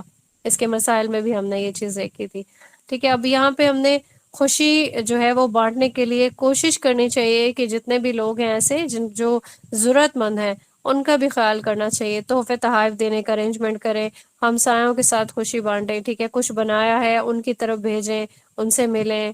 اور آپ کے ارد گرد جتنے بھی ایسے لوگ ہیں صلہ رحمی کی نیت سے ان کے پاس بھی ضرور جائیں. کوئی اگر ناراض ہے اسے منا لیں. بچوں کو کوئی گفٹس وغیرہ دینے ہیں آپ نے وہ دیں تاکہ یہ دن ان کے لیے امپورٹنٹ رہے، ٹھیک ہے. کوئی ٹوائز دینا چاہتے ہیں، کوئی ڈریسز وغیرہ ان کے لیے لے کے رکھیں گفٹس کی صورت میں کہ آج عید کا دن ہے، تاکہ بچوں کو اس چیز کا آئیڈیا ہو کہ یہ عید ہمارا خوشی منانے والا دن ہے. اب ہم اللہ تعالیٰ کی رضامندی کے لیے یہ سارے اگر کام کرتے ہیں خلوص نیت سے تو پھر کیا ہوگا، ہمیں اس کا obviously اجر بھی بہت زیادہ ملے گا. اب ہم دیکھتے ہیں سجدے. سجدوں کا ہمارا ٹاپک جو ہے، اس میں ہم نے سجدہ شکر پہ ہم نے کافی جو ہے لمبی بات کی تھی کہ سجدہ شکر کیسے کر سکتے ہیں، ٹھیک ہے، اور کرنا کیا چاہیے. اب یہاں پہ ایک کانسیپٹ آتا ہے نا کہ جو سجدہ اگر تو شکر ادا کرنا ہے تو شکرانے کے نوافل. تو جو شکرانے کے نوافل ہے یہ کوئی بعد میں کسی نے ایجاد کر دیے. رسول اللہ صلی اللہ علیہ وسلم جب بھی خوش ہوتے یا اللہ تعالیٰ کا شکر ادا کرنا ہوتا تو وہ سجدے میں گر پڑتے. یہاں پہ ہم دیکھتے ہیں کہ جیسے کہ سورہ علق کی آیت ہے 19، اور سجدہ کرو اور قریب ہو جاؤ. تو یہ اللہ تعالیٰ کی قرب والا جو ہے ایک معاملہ ہوتا ہے جب انسان سجدے میں جاتا ہے. تو کبھی کسی تکلیف سے نجات ملی، کسی آزمائش سے نکلے، کبھی انسان خوش ہو گیا، کوئی ایسی نعمت ملی کہ بہت خوش ہے انسان، تو آپ سجدہ کر سکتے ہیں. اب اس میں جو ہے جو سجدہ ہے وہ لمبا بھی کر سکتے ہیں، ٹھیک ہے، جتنا جتنا انسان چاہے وہ سجدہ کر سکتا ہے. بس یہی سجدہ ثابت ہے، باقی دو نوافل شکرانے کے یہ ثابت نہیں ہے. ابو داؤد کی حدیث ہے 2774، اس میں یہ چیز ہے نا یہ بیان ہوئی ہے. سیدنا ابو بکر رضی اللہ تعالیٰ عنہ بیان کرتے ہیں کہ رسول اللہ صلی اللہ علیہ وسلم کے پاس جب کوئی خوشی کی خبر آتی یا آپ کو کوئی بشارت دی جاتی تو آپ اللہ تعالیٰ کا شکر کرتے ہوئے سجدے میں گر جاتے تھے. ٹھیک ہے، تو یہ ہمارا کانسیپٹ کلیئر ہو گیا کہ ہم جب بھی خوش ہوں گے اور کسی تکلیف سے نجات پائیں گے، اللہ تعالیٰ کا قرب حاصل کرنا چاہتے ہوں گے تو سجدہ شکر کریں گے. کچھ لوگوں نے ایسی ہیبٹ بنا لی ہوتی ہے کہ ہم ہر نماز کے بعد سجدہ شکر کرتے ہیں. ٹھیک ہے، سنت سے یہ چیز ثابت نہیں ہے کہ ہر نماز کے بعد آپ نے جو ہے وہ آپ سجدے میں گر پڑے اور آپ نے شکر کیا. اللہ تعالیٰ کی نعمتوں کے لیے آل دا ٹائم شکر جو ہے وہ کرنا ہوتا ہے، عاجزی کرنی ہوتی ہے، الحمدللہ جو ہے وہ پڑھ سکتے ہیں. تو کبھی ایسا ہوتا ہے جیسے یہاں پہ دیکھا کہ مواقع پر، ٹھیک ہے، جب بھی کوئی موقع ہوا تو رسول اللہ صلی اللہ علیہ وسلم ایسا کرتے تھے. انشاءاللہ یہ کانسیپٹ کلیئر ہو گیا ہوگا. پھر ہم نے سجدہ تلاوت کا بھی ایک ٹاپک کیا تھا. سجدہ تلاوت جو ہے یہ سنت ہے. جب بھی کبھی آیت سجدہ آتی ہے تو ہم سجدہ جو کرتے ہیں، ٹھیک ہے، اس سے سجدہ تلاوت کہا جاتا ہے. اب یہ ایک اس کو کیونکہ سنت کہا گیا ہے تو رسول اللہ صلی اللہ علیہ وسلم نے اس کو دو طرح سے جو ہے وہ ثابت کیا. اس کو جو ہے فرضیت والا اس کا معاملہ نہیں ہے. آپ صلی اللہ علیہ وسلم نے بخاری کی ایک حدیث آتی ہے 1072، سورہ نجم کی آیات پڑھی اور پھر آپ نے سجدہ نہیں کیا. اور پھر ایک اور حدیث ہے ہمارے پاس کہ سجدہ سیم یہی سورہ نجم کی آیات آئیں، ٹھیک ہے، آپ صلی اللہ علیہ وسلم اتنا مطلب سجدے میں ایک ایسا عالم تھا سجدے میں گرنے کا کہ جن و انس اور مشرک اور جتنے بھی لوگ تھے وہ سارے سجدے میں گر پڑے. ٹھیک ہے، تو اس سے ثابت یہ ہوا تھا. ہم نے اس حدیث سے کیا کیا چیزیں جو ہے وہ ان کی دلیل لی. ایک تو یہ لیا کہ آیت سجدہ آئی، سجدہ کرنا ہوتا ہے، اور پھر جو جس طرح سے بیٹھا تھا وہ سجدے میں گر گیا، اس کا مطلب ہے کہ سجدہ شکر کرنے کے لیے لازمی نہیں کہ آپ نے قبلہ رخ ہونا ہے. وہ اتنا زیادہ ایک تو ادھام تھا. ہمارے لیے ایزی ہے قبلہ رخ ہونا، ہم لازماً قبلہ رخ ہوں گے، لیکن کبھی ایسا ہوتا ہے کہ کسی بھی رخ سجدے میں اگر کوئی اللہ تعالیٰ کی طرف سجدہ، کیونکہ نیت کیا ہوتی ہے وہ اللہ کو سجدہ کرنا ہوتا ہے، تو کبھی ڈائریکشن کوئی تبدیل بھی ہو گئی تو سجدہ شکر ہو جاتا ہے. صحیح ہے. ایک اور ہم نے اسے یہ دلیل لی تھی ایسی حدیث سے کہ اس کے لیے باوضو ہونا بھی شرط نہیں ہے، کیونکہ اب جب رسول اللہ صلی اللہ علیہ وسلم نے آیت سجدہ کی اور سب سجدے میں گر گئے، اس میں کسی کا وضو ہوگا کسی کا نہیں ہوگا، یہ ضروری نہیں ہے کہ سبھی باوضو بیٹھے ہوں. اور پھر جو مشرک تھے کیا وہ وضو کر کے بیٹھے ہوں گے؟ بالکل بھی نہیں. صحیح، تو سب سجدے میں گر گئے تھے. تو یہ سب جو ہے یہ ہم نے اس سے استدلال لیا تھا ان تمام چیزوں کا جو ابھی ڈسکس ہوئی ہیں. پھر ہم نے یہ دیکھا کہ یہ فرض نہیں ہے، یہ واجب ہوتا تو رسول اللہ صلی اللہ علیہ وسلم اسے کبھی بھی نہیں چھوڑتے. پھر اس کے بعد ہم دیکھتے ہیں کہ سجود تلاوت جو ہے وہ کب کب کیے جاتے ہیں. یہاں پہ لوگ کہتے ہیں نا کہ 14 سجدے ہیں، تو ایسا نہیں ہے، یہ 15 ہے. ٹھیک ہے، ایسے 15 قرآن کریم میں مقامات آتے ہیں کہ جب آیت سجدہ جو ہے اس میں شامل ہوتی ہے اور سجدہ تلاوت کرنا ہوتا ہے. تو جو بھی کرے گا انشاءاللہ اس کا اجر پائے گا. سورہ اعراف کی آیت آتی ہے آیت نمبر 206، اور سورہ رعد کی آیت ہے آیت نمبر 15، سورہ نحل ہے آیت نمبر 50، سورہ بنی اسرائیل آیت ہے 109، سورہ مریم ہے آیت نمبر 58، سورہ حج ہے آیت نمبر 18، اور سیم سورہ ہے سورہ حج آیت نمبر 77 پہ بھی سجدہ تلاوت جو ہے کرنا ہوگا. سورہ فرقان ہے آیت نمبر 60، سورہ نمل آیت نمبر 26، سورہ سجدہ آیت نمبر 15، سورہ سعاد آیت نمبر 24، سورہ حامیم سجدہ آیت نمبر 38، سورہ نجم آیت نمبر 62، سورہ انشقاق آیت نمبر 21، سورہ علق آیت نمبر 19۔ یہ چیز ہماری انشاءاللہ کلیئر ہو گئی ہوگی۔ تو سجدہ تلاوت کیسے کرنا ہوگا؟ سجدہ تلاوت جیسے ہم روٹین کا ایک سجدہ کرتے ہیں ایسے ہی کرنا ہوگا۔ اور پھر اس کے بعد یہ ہے کہ یہ تھوڑا سا یہاں پہ اختلاف آتا ہے، کچھ علماء کے اکارڈنگ تکبیر کہنا ثابت نہیں ہے، تو تکبیر کہے بغیر آپ نے سجدے پہ گر جانا ہے، ٹھیک ہے۔ تو لیکن کچھ علماء ایسے کہتے ہیں کیونکہ رسول اللہ صلی اللہ علیہ وآلہ وسلم جب بھی جھکتے اٹھتے تو لازماً تکبیر کہتے تھے، اس لیے سجدہ تلاوت کے وقت بھی تکبیر کہنی چاہیے۔ تو دونوں صورتیں آپ کر سکتے ہیں، اللہ اکبر کہتے ہوئے آپ سجدے میں جا سکتے ہیں، اور ویسے بھی سجدے میں آپ جا سکتے ہیں۔ اب یہ جو سجدہ تلاوت کی جو دعا ہے وہ بھی کوئی آپ اگر نہیں یاد کر سکتے تو جو ہم روٹین میں سبحان ربی الاعلیٰ پڑھتے ہیں وہ بھی پڑھ سکتے ہیں، لیکن ایک بہت پیاری یہاں پہ جو ہے آپ کے ساتھ شیئر ہوئی تھی پہلے بھی پچھلے لیکچر میں، ابو داؤد کی 1414 میں یہ دعا ملتی ہے کہ میرا چہرہ اس ذات کے لیے سجدہ ریز ہے جس نے اس کو پیدا کیا اور اپنی طاقت اور قوت سے اس کے کان اور آنکھ بنائے۔ سجدہ تلاوت کا جو ٹاپک ہے وہ کمپلیٹ ہوا۔ کوئی بھی سوال ہو لکھ سکتے ہیں آپ، انشاءاللہ نوٹ ڈاؤن کرنے کے بعد ایک ہی بار میں سب کو انشاءاللہ ایڈریس کروں گی۔ سجدہ سہو پہ آ جاتے ہیں ہم۔ سجدہ سہو کا اکثر جو ہے مسکنسیپشن لگی رہتی ہے اسٹوڈنٹس نے، کیونکہ خود بھی میرے بھی کافی زیادہ کانسیپٹ جو ہیں اس ٹاپک کو پڑھنے کے بعد کلیئر ہوئے تھے، تو میں یہ ریکمینڈ کروں گی کہ اس کا ٹاپک جو ہے بہت اچھے سے ڈیٹیل سے شیئر کیا گیا تھا، ریکارڈنگ اس سے آپ لے سکتے ہیں پرانی۔ کوئی اگر نہیں لے سکتا تو بھی آج کے لیکچر میں انشاءاللہ کوشش کروں گی کہ زیادہ چیزیں جو ہے وہ کور کر دوں۔ سجدہ سہو کا تب کرنا ہوتا ہے جب انسان کوئی غفلت، یا کیونکہ سہو کا مطلب ہی غفلت ہے نا، بھول ہو گئی یا بے پرواہی سے یا غفلت میں، یہ فراموشی کے میننگ میں آتا ہے سجدہ سہو، ٹھیک ہے۔ کہ تو نماز میں ایسا ہو جاتا ہے کہ ذہن بھٹک گیا، اب شیطان آپ کو وسوسہ ڈالتا ہے، کوئی نہ کوئی واجب چھوٹ جاتا ہے یا کوئی رکن چھوٹ جاتا ہے، تو اس کو کمپنسیشن جو ہے وہ کرنی ہوتی ہے۔ اب کیا ہوگا، واجب چھوٹ جائے گا، ٹھیک ہے، تو بڑا اگر کوئی مطلب واجب چھوٹے گا تو ہم اس کو پورا جو ہے اس کی کمپنسیشن کے طور پہ اس کو ادا کریں گے۔ اب جب ادائیگی ہو جائے گی تو پھر اس کو مزید کمپنسیٹ کرنے کے لیے سجدہ سہو بھی کریں گے، ٹھیک ہے۔ تو پھر کیا ہوگا، جو بھی ہم سے غلطی ہوئی، جو بھی کوتاہی ہوئی، انشاءاللہ وہ جو ہے وہ پوری ہو جائے گی اللہ تعالیٰ کی طرف سے۔ اب کوئی اگر بڑی غلطی ہو جاتی ہے نا نماز میں، تو پھر اس کے لیے سجدہ صاحب اس کو کمپنسیٹ نہیں کرے گا، پھر اس کے لیے نماز کو دوبارہ سے ادا کرنا ہوگا، ٹھیک ہے۔ تو باقی ہم چیزیں دیکھ چکے ہیں نماز کے ٹاپک میں کہ کیا کیا چیزیں ہیں۔ ہم نے سورہ فاتحہ کے بنا جو ہے وہ کوئی رکعت نہیں پوری ہوتی ہے، قیام نہیں بھولنا، ٹھیک ہے، سجود نہیں بھولنے ہیں، اور پھر اس کے بعد یہ ساری چیزیں ہم نے کرنی ہوتی ہیں۔ لیکن اب ہم یہاں پہ دیکھ لیتے ہیں ایسی ساری چیزیں کہ کون سی ایسی چیز ہے کہ جس کو ہم اگر ہم سے نماز کے دوران ہی ہمیں نسیان کی وجہ سے یا کسی بھی وجہ سے ہمیں اگر وہ بھول گیا، ہم نے وہ چیز ادا نہیں کی نماز کے دوران، اور پھر ہمیں یاد بھی آ گیا، تو نماز کے دوران یاد آ گیا تب ہم کیا کریں گے، نماز کے بعد یاد آیا تب ہم کیا کریں گے، ٹھیک ہے۔ تو صحیح مسلم کی حدیث ہے 1272 کہ اگر رکعتوں میں کوئی انسان بھول جاتا ہے کہ رکعت میں ابھی درمیان میں ہی بھول گیا، مطلب ہوتا ہے سم ٹائم، جس طرح 4 رکعتوں والی نماز ہے، آپ کو یاد ہی نہیں آ رہا کہ میں نے 2 رکعتیں ابھی پڑھی تھیں، 3 پڑھی تھیں، یا مطلب میں نے کتنی رکعتیں پڑھی، ذہن میں نہیں آ رہا، تو پھر کیا کریں گے، آپ نے اچھے سے اپنے مائنڈ میں سوچنا ہے کہ شک کیا ہے، ٹھیک ہے۔ تو شک میں کو بھول کے یقین کی بنیاد پہ، مطلب ایک آپ کو یقین ہو رہا ہے کہ میں نے 3 تو لازمی پڑھی ہے، ٹھیک ہے، تو یقین کی بنیاد پہ آپ نے کیا کرنا ہے، کھڑے ہونا ہے، اپنی رکعت ایک پڑھ لینی ہے، مکمل کرنا ہے اس کو، ٹھیک ہے۔ پھر اس کے بعد آخری تشہد جب آپ پڑھتے ہیں، اب یہاں پہ 3 ایک جو احادیث ہیں رسول اللہ صلی اللہ علیہ وآلہ وسلم کے اکارڈنگ 3 طریقے ثابت ہیں، یعنی کہ ایک تو سلام پھیرنے سے پہلے آپ نے 2 جو سجدے ہیں وہ ادا کیے۔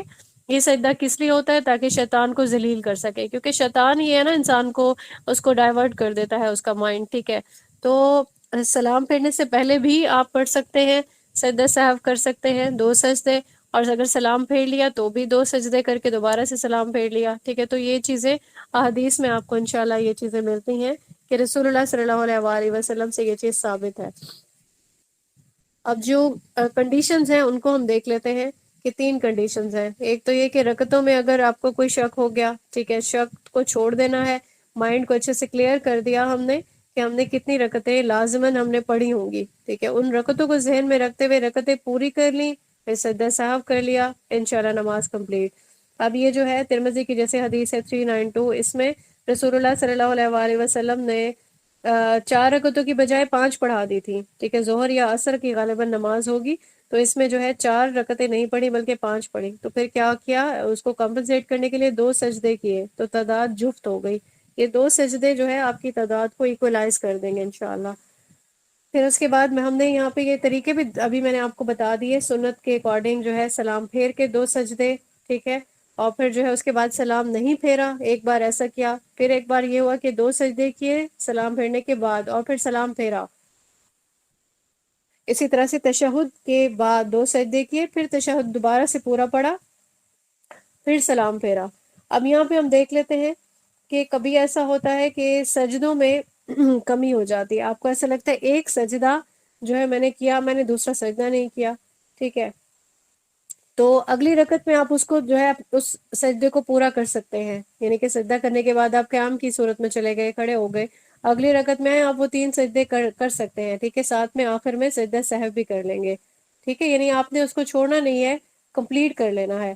اور پھر اس کے بعد جو ہے ایک اور سچویشن بھی ہوتی ہے، سم ٹائمز ایسا ہوتا ہے کہ اپنے روٹین میں شامل ہو جاتے ہیں ہم لوگ نا، ٹھیک ہے، نماز ہم نے پڑھ لی، اس کے بعد ہم اٹھ کے آ گئے نماز سے سلام پھیر کے کچن میں آئے، تو یاد آیا کہ مجھے ایسا لگ رہا ہے کہ مطلب آپ کو یقین ہے اس بات کا کہ میں نے نہیں پڑھا تھا، ایک رکعت نہیں پڑھی یا ایک سلام نہیں پھیرا، ٹھیک ہے، کچھ سلام نہیں، سوری، سجدہ، میں نے ایک سجدہ نہیں کیا، تو پھر آپ کیا کریں گے، آپ واپس آئیں گے، وضو اگر نہیں رہا دوبارہ سے وضو کیا، نماز کو مکمل کر لیا، نماز مکمل کرنے کے بعد 2 سجدے اینڈ میں سجدہ سہو کی نیت سے کیے، آپ کی نماز کی یہ جو کمپنسیشن ہے انشاءاللہ یہ پوری ہو جائے گی۔ ایک اور جو ہے یہ سوال آتا ہے کہ اگر درمیانہ تشہد چھوٹ جائے، ٹھیک ہے، تو بھی آپ درمیانہ تشہد کے لیے دوبارہ واپس جو ہے نہیں آئیں گے، بلکہ آپ آخر میں سجدہ سہو کر لیں گے، یہ بخاری کی 8 to 9 حدیث ہے، اس سے یہ چیز ثابت ہو جاتی ہے۔ اچھا، پھر ایک اور چیز ہے، کچھ ہمارے اس طرح کی باتیں بھی مشہور ہو گئی کہ اگر آپ نے ایک پاؤں بھی اٹھا لیا، ٹھیک ہے، پاؤں آپ نے اٹھا لیا یا پاؤں کا انگوٹھا اٹھا لیا تو سجدہ سہو کرنا پڑے گا، اور اگر فرض میں جیسے فرائض میں ہم پڑھتے ہیں نا کہ سورت جو ہے وہ نہیں ملاتے ہیں سورہ فاتحہ کے ساتھ، ٹھیک ہے، تو اگر وہ سورت ہم نے پڑھ لی تو سجدہ سہو واجب ہو گیا، تو ایسا نہیں ہے، ان سب جو ہے ان چیزوں سے انسان کو باہر آنا چاہیے۔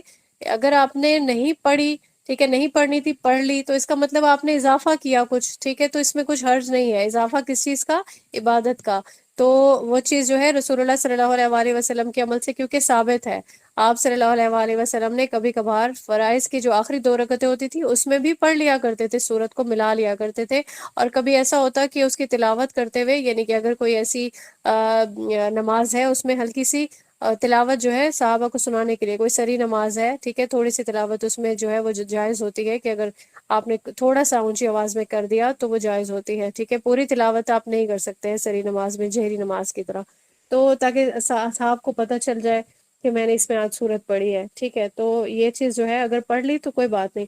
اور اسی طرح سے تشہد پڑھنے بیٹھے تھے لیکن پڑھتے پڑھتے آپ نے کیا کیا، وہ بھی پڑھ لیا، درود بھی پڑھ لیا، ٹھیک ہے، تو درود تک بھی چلے گئے، اور آگے کوئی سورہ بھی بھلے اسے ملا لی، جیسے کہ یہ سوری دعائے معصورہ جیسے ہم پڑھتے ہیں، ٹھیک ہے، اگر وہ بھی ملا لی تو بھی سجدہ سہو کرنا لازمی نہیں ہے، اس میں آپ کھڑے ہو، آپ اپنا قیام کریں، اس پہ سجدہ سہو آپ کا واجب نہیں ہوگا۔ یہ سجدہ سہو کا ہم نے کمپلیٹ کیا ہے کہ جو بھی کمی بیشی ہوگی اس میں ہم نے یہ والا جو ہے 2 سجدے کیے، شیطان کو ذلیل کیا، ٹھیک ہے، یہ کافی ہو جائے گا انشاءاللہ۔ اور پھر اس کے بعد یہ ہے کہ سجدہ سہو سلام پھیرنے سے پہلے بھی کر سکتے ہیں، بعد میں بھی کر سکتے ہیں، ہم نے یہ پڑھا، اور پھر ہم نے پڑھا کہ رکعتیں جو ہے وہ زیادہ اگر پڑھ لی یا کم پڑھی، ٹھیک ہے، کم پڑھی تو اس کو پورا کر لیں، زیادہ پڑھی تو صرف سجدہ سہو کر لیں، تو جب بھی کبھی اس پہ آپ کو لگے کہ آپ نے پورا نہیں پڑھا تو اس کی کمپنسیشن کے لیے یہ دونوں کام کرنے ہوں گے۔ اب یہاں پہ ایک آتا ہے کہ اگر آپ مسجد میں پڑھ رہے ہیں اور اگر امام جو ہے وہ سجدہ سہو کرے گا تو کیا مقتدی بھی کرے گا، تو اس کا جواب ہے کہ جی مقتدی بھی تب سجدہ سہو کرے گا۔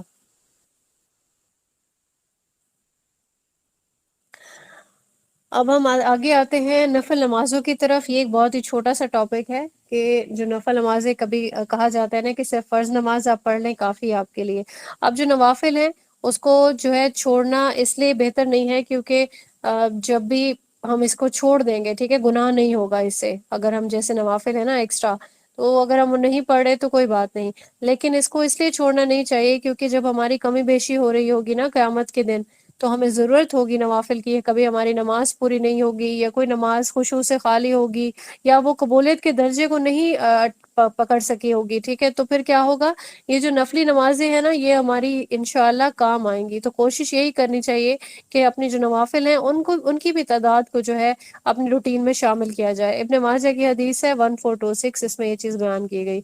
تو رسول اللہ صلی اللہ علیہ وآلہ وسلم کی بھی روٹین میں یہ رہتا تھا کہ جب بھی آپ صلی اللہ علیہ وآلہ وسلم کا دل کرتا کہ اللہ تعالیٰ سے بات کی جائے، ملاقات کی جائے، تو وہ نوافل، اگر وہ نماز کے اوقات نہیں ہے تو نوافل کا ہی اہتمام کرتے تھے۔ تو نوافل جو ہے یہ گھر میں پڑھنا افضل ہے۔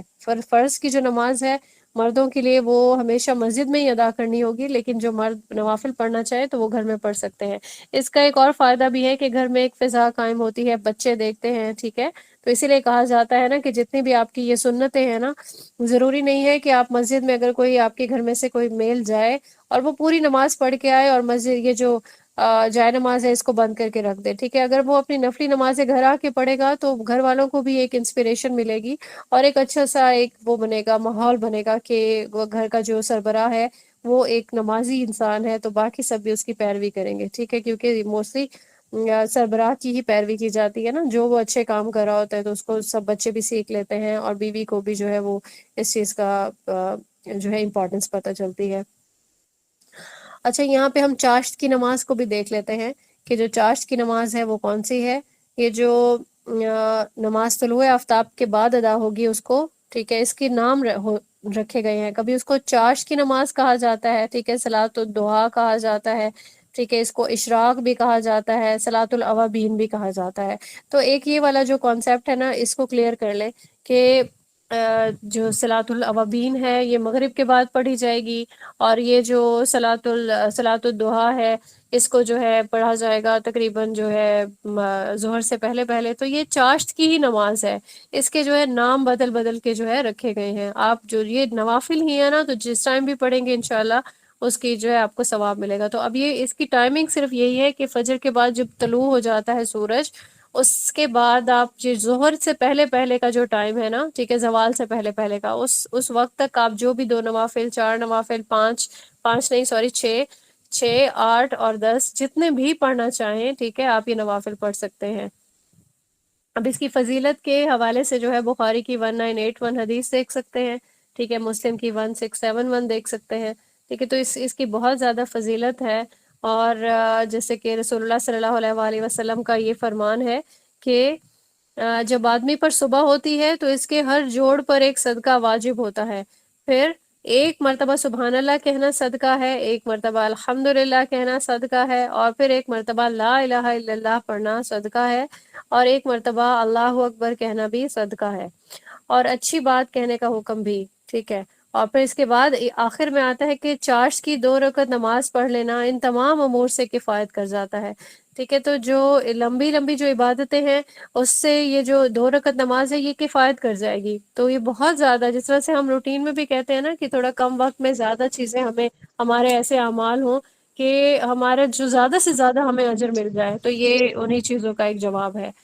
اب اس میں جو ہے کتنی جو رکعتیں ہیں وہ ثابت ہیں، بخاری کی 1981 جو حدیث ہے اس میں 2 رکعتیں ملتی ہیں، مسلم کی 1663 حدیث ہے 4 ملتی ہیں، اور بخاری کی 357 ہے اس میں 8 رکعتیں ملتی ہیں، ٹھیک ہے، یہ چیزیں ثابت ہیں، تو ہم اتنی رکعتیں ہم ادا کر سکتے ہیں۔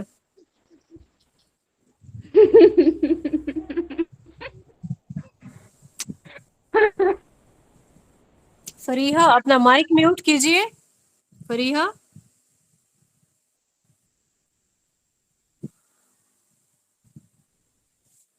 نماز تہجد کا ٹاپک ہے، ٹھیک ہے، بہت امپورٹنٹ ایک ٹاپک ہے کہ تہجد کی نماز جو ہے اس کی جو کیا امپورٹنس ہے، اس کو بھی ڈیٹیل کے ساتھ آپ کے ساتھ شیئر ہو چکا ہے، یہ کوئی چاہے تو ریکارڈنگ سن سکتا ہے اس کے الگ سے، لیکن اس کو ہم ریوائز کر لیتے ہیں آج۔ صحیح مسلم کی حدیث ہے 2755 کہ فرض نمازوں کے بعد سب سے افضل نماز جو ہے وہ رات کی نماز ہے۔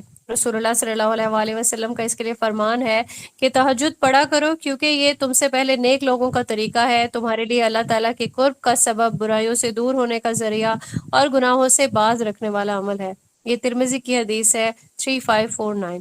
اب یہ جو قیام اللیل ہے، اس میں رسول اللہ صلی اللہ علیہ وآلہ وسلم جو ہے وہ کتنی رکعتیں پڑھا کرتے تھے؟ ہم نے وتر کے جو ہے دیکھا تھا جب چیپٹر، تو اس میں ہم نے دیکھا کہ رسول اللہ صلی اللہ علیہ وآلہ وسلم اکثر اوقات اپنے جو وتر ہے اس کو عشاء کے ساتھ ادا نہیں کرتے تھے۔ کیا ریزن ہوتی کہ جب وہ تہجد کے ٹائم پہ، یعنی کہ تہجد کے ٹائم عشاء کے بعد سے سٹارٹ ہو جاتا ہے، تو جو بالکل ہی اولین جو ترجیح دیتے تھے وہ کیا ہوتا، وہ جو بالکل رات کا جو اندھیری رات والا جو وقت ہے، اب وہ فجر کے وقت سے پہلے پہلے ہوتا ہے، ٹھیک ہے، تو اس ٹائم سے پہلے آپ اگر چاہیں تو تہجد کا وہ ایک بہترین ایک ایسا وقت ہے، کیونکہ یہ حدیث سے ثابت ہے، اس لیے میں یہ ٹائم بتا رہی ہوں۔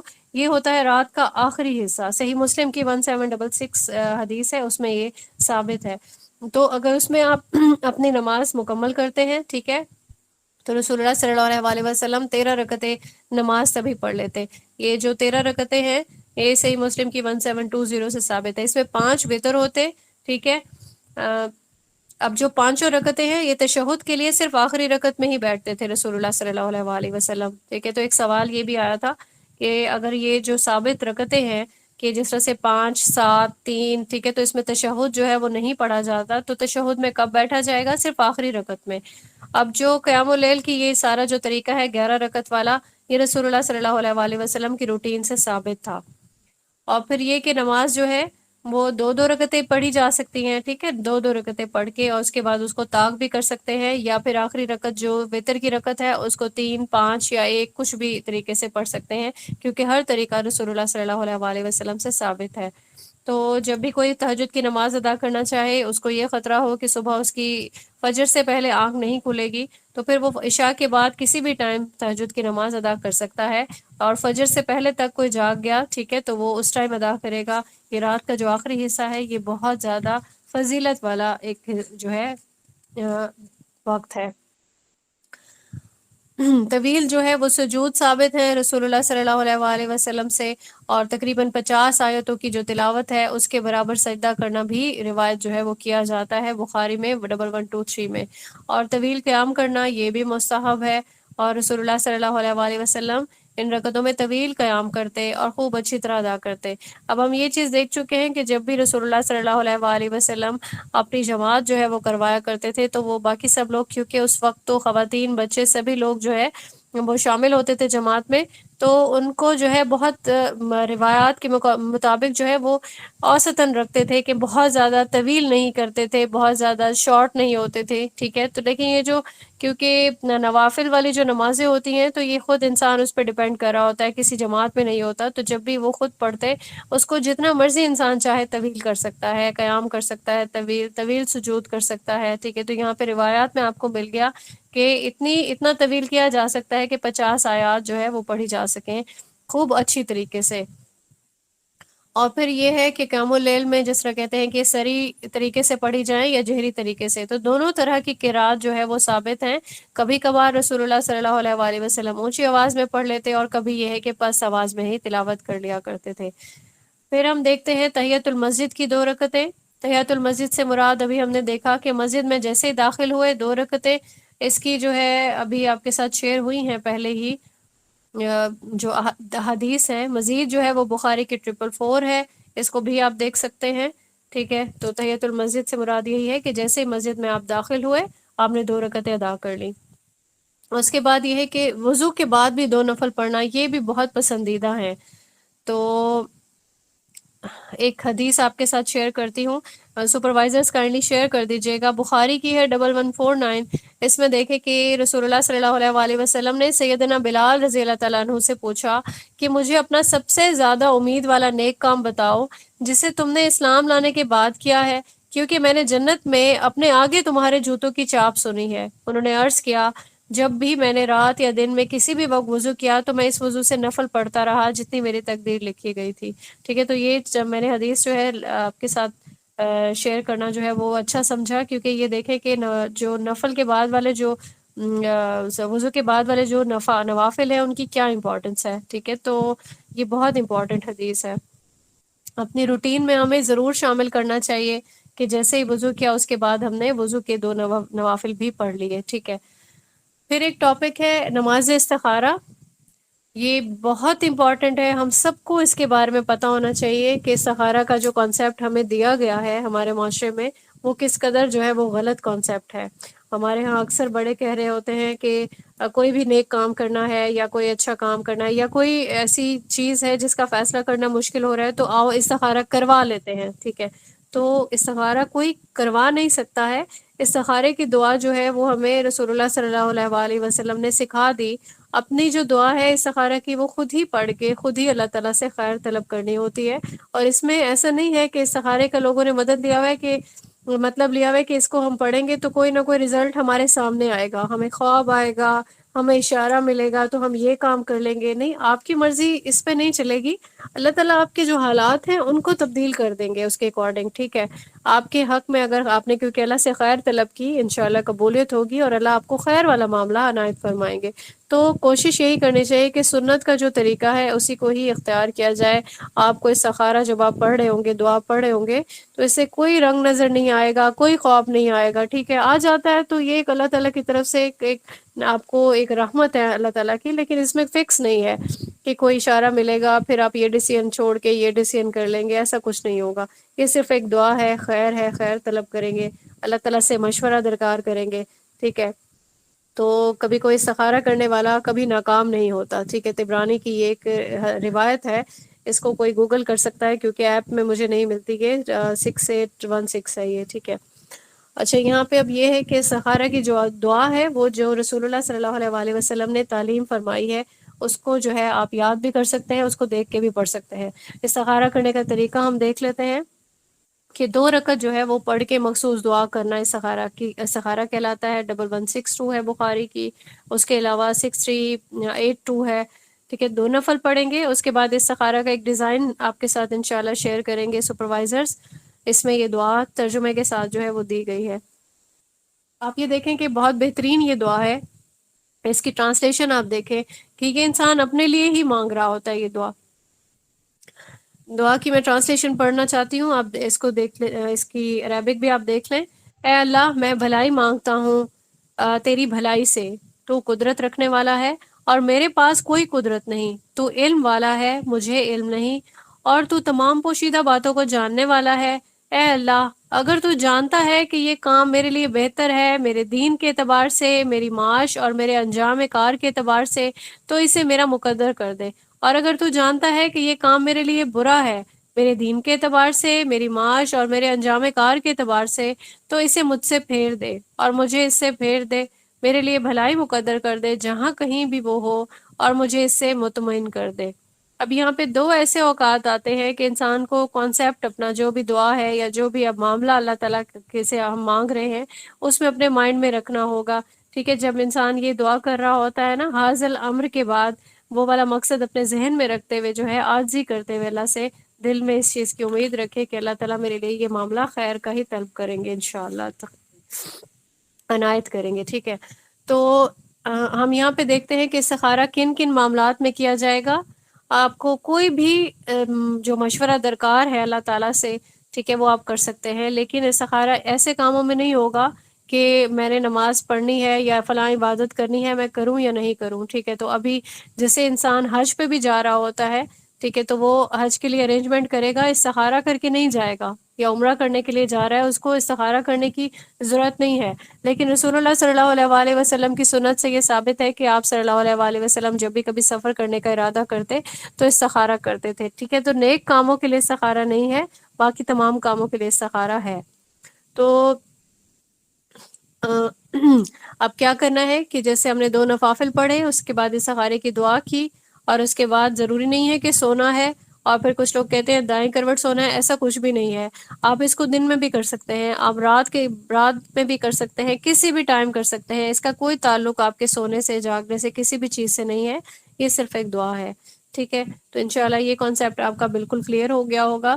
اب ہم دیکھتے ہیں کہ توبہ کی جو نماز ہے وہ کیسے پڑھتے ہیں۔ جب انسان کو اپنا کوئی گناہ جس کو اس نے فیل کر لیا کہ یہ میرا گناہ تھا اور اس پہ اللہ تعالیٰ مجھے معاف جو ہے نہیں کریں گے، یا میں نے بہت بڑا یہ جو ہے کر دیا کام، ویسے بھی انسان کو اپنے چھوٹے بڑے گناہوں کی معافی طلب کرنی چاہیے، ٹھیک ہے۔ گناہ ہو گیا تو پھر انسان کیا کرے گا، یہ ترمذی کی حدیث ہے 3006، وہ فوراً ہی جائے گا، وضو کرے گا، نماز پڑھے گا اور پھر اپنے لیے اللہ سے مغفرت طلب کرے گا. ٹھیک ہے، تو رسول اللہ صلی اللہ علیہ وآلہ وسلم نے جو آیت ہمیں سکھائی ہے وہ کیا ہے، وہ اس دعا میں ملے گی انشاءاللہ. آپ اس کو دیکھ لیجئے، جس کی ٹرانسلیشن ہے کہ وہ ایسے لوگ ہیں جب کوئی برائی کر بیٹھے یا اپنی جانوں پر ظلم کر بیٹھے تو وہ اللہ تعالیٰ کو یاد کرتے ہیں، پھر وہ اپنے گناہوں کے لیے بخشش مانگتے ہیں، اور اللہ تعالیٰ کے سوا گناہوں کو کون معاف کر سکتا ہے، اور اس پر جو انہوں نے کیا جان بوجھ کر اصرار نہیں کرتے. تو جب بھی کبھی آپ کو ایسی فیلنگ آئے، ندامت والی فیلنگ آئے، تو اس میں شیطان کے کہنے میں آ کے مزید گناہ نہیں کرتے جانا، یا جو کہتے ہیں نا کہ آج کل ہمیں اداسی ہے یا ہم مایوسیوں میں گر گئے ہیں، تو یہ شیطان کا ایک وار ہوتا ہے، ہر انسان پہ کرتا ہے. ٹھیک ہے، آپ پہ، مجھ پہ، ارد گرد سب لوگوں پہ. کبھی دیکھتے ہیں کہ کچھ لوگ بہت زیادہ جو ہے وہ اداس ہوتے ہوتے ہوتے ہوتے کیا ہوتا ہے کہ ان کا پھر نماز میں دل نہیں لگتا، دینی مجالس میں دل نہیں لگتا. تو ان کو چاہیے، یعنی کہ جس کو بھی یہ والی سچویشن آ جائے، مجھ پہ، آپ پہ، کسی پہ بھی، تو یہ جو توبہ کی 2 رکعتیں ہیں یہ لازمی پڑھے انشاءاللہ. اللہ تعالیٰ قبول فرما کے دلوں کی جو اداسی ہے یا دلوں کا اطمینان ہے وہ واپس لوٹا دیں گے. ٹھیک ہے، اور انسان جو ہے وہ خوش اور جو ہے مسرت والا جو ایک معاملہ ہے اس کے ساتھ ہو جائے گا انشاءاللہ. اور جب بھی کبھی آپ پہ مایوسی والا یا اداسی والا عالم آتا ہے تو سمجھ جایا کریں کہ یہ جو شیطان ہے یہ اسی کا وسوسہ ہے. اللہ تعالیٰ نے مجھے اتنا کچھ دیا ہے کہ اگر اس پہ میں خوش و خرم رہوں، ٹھیک ہے، شادمان رہوں، اور پھر میں اس کا شکر ادا کرتا ہوں رہوں تمام ٹائم بھی، تو یہ ناکافی رہے گا. تو ہمیشہ مومن جو ہے وہ مطمئن رہتا ہے. اور یہ بھی ہم نے پڑھا کہ جو دلوں کا اطمینان ہے وہ اس کی جو چابی ہے وہ اللہ کے ہاتھ میں ہے. تو کبھی بھی اللہ تعالیٰ سے اپنا جو تعلق ہے اس کو کمزور نہیں پڑنے دینا چاہیے. اس کے بعد جو 2 رکعتیں ہیں سفر سے واپسی پر، وہ بھی رسول اللہ صلی اللہ علیہ وآلہ وسلم سے ثابت ہے کہ جب بھی رسول اللہ صلی اللہ علیہ وآلہ وسلم سفر سے واپس تشریف لاتے تو مسجد میں تشریف لے جاتے، 2 رکعتیں پڑھتے، اس کے بعد لوگوں کے ساتھ ملتے، حالات وغیرہ دریافت کرتے. ٹھیک ہے، تو یہ 2 رکعتیں بھی بہت امپورٹنٹ ہے. اس کے بعد آتی ہے ایک صلاۃ الاستسقاء. میں یہ چاہتی ہوں کہ آج کے دن میں ہم نماز کا ٹاپک مکمل کر لیں. ٹھیک ہے، تو نماز میں ایک صلاۃ کسوف بھی ہوتی ہے. ٹھیک ہے، ایسی نماز جو گرہن کے وقت پڑھی جاتی ہے. اب جب بھی کبھی سورج گرہن لگتا ہے یا چاند گرہن لگتا ہے، تو کبھی آپ نیٹ پہ کچھ سرفنگ کر رہے ہوتے ہیں تو آپ کو کیا ملتا ہے کہ وہ جو جس طرح سے فتنہ آ رہا ہے کوئی، یا کوئی بہت زیادہ بدشگونی ہو رہی ہے، کچھ آزمائشیں آنے والی ہیں، تو یہ سب کچھ اس طرح کا نہیں ہے. ٹھیک ہے، اللہ تعالیٰ سے آل دا ٹائم جو ہے خیر طلب کرنی چاہیے. اب جب بھی گرہن لگا تو ایسا نہیں ہوگا کہ کوئی کسی کو موت آ جائے گی یا کسی پہ کوئی مصیبت آ جائے گی. صرف جب بھی آپ دیکھو تو سنت کا جو طریقہ ہے وہ اسی پہ عمل کرتے ہوئے آپ نے کیا کرنا ہے، دعا کرنی ہے اللہ تعالیٰ سے. ٹھیک ہے، تو یہ جو 2 رکعتیں ہیں یہ ثابت ہیں کہ نماز کسوف اس کو کہتے ہیں. ٹھیک ہے، تو بخاری کی حدیث ہے 1043 کہ جب بھی آپ نے یہ دیکھنی ہے تو اس کی نماز پڑھ لینی ہے. پھر اس کے بعد جو ہے لوگ مسجد میں جمع ہو جائیں گے. ٹھیک ہے، اس کا طریقہ کار یہی ہے. اس کے لیے اذان یا اقامت کی ضرورت نہیں ہے. امام 2 رکعتیں نماز پڑھائے گا اور 1 رکعت میں جو ہے وہ 2 رکوع اور 2 قیام کرے گا. بخاری کی حدیث دیکھ لیں گے 1052 کہ رات رکوع سجدے اس میں طویل جو ہے وہ کرنے چاہیے.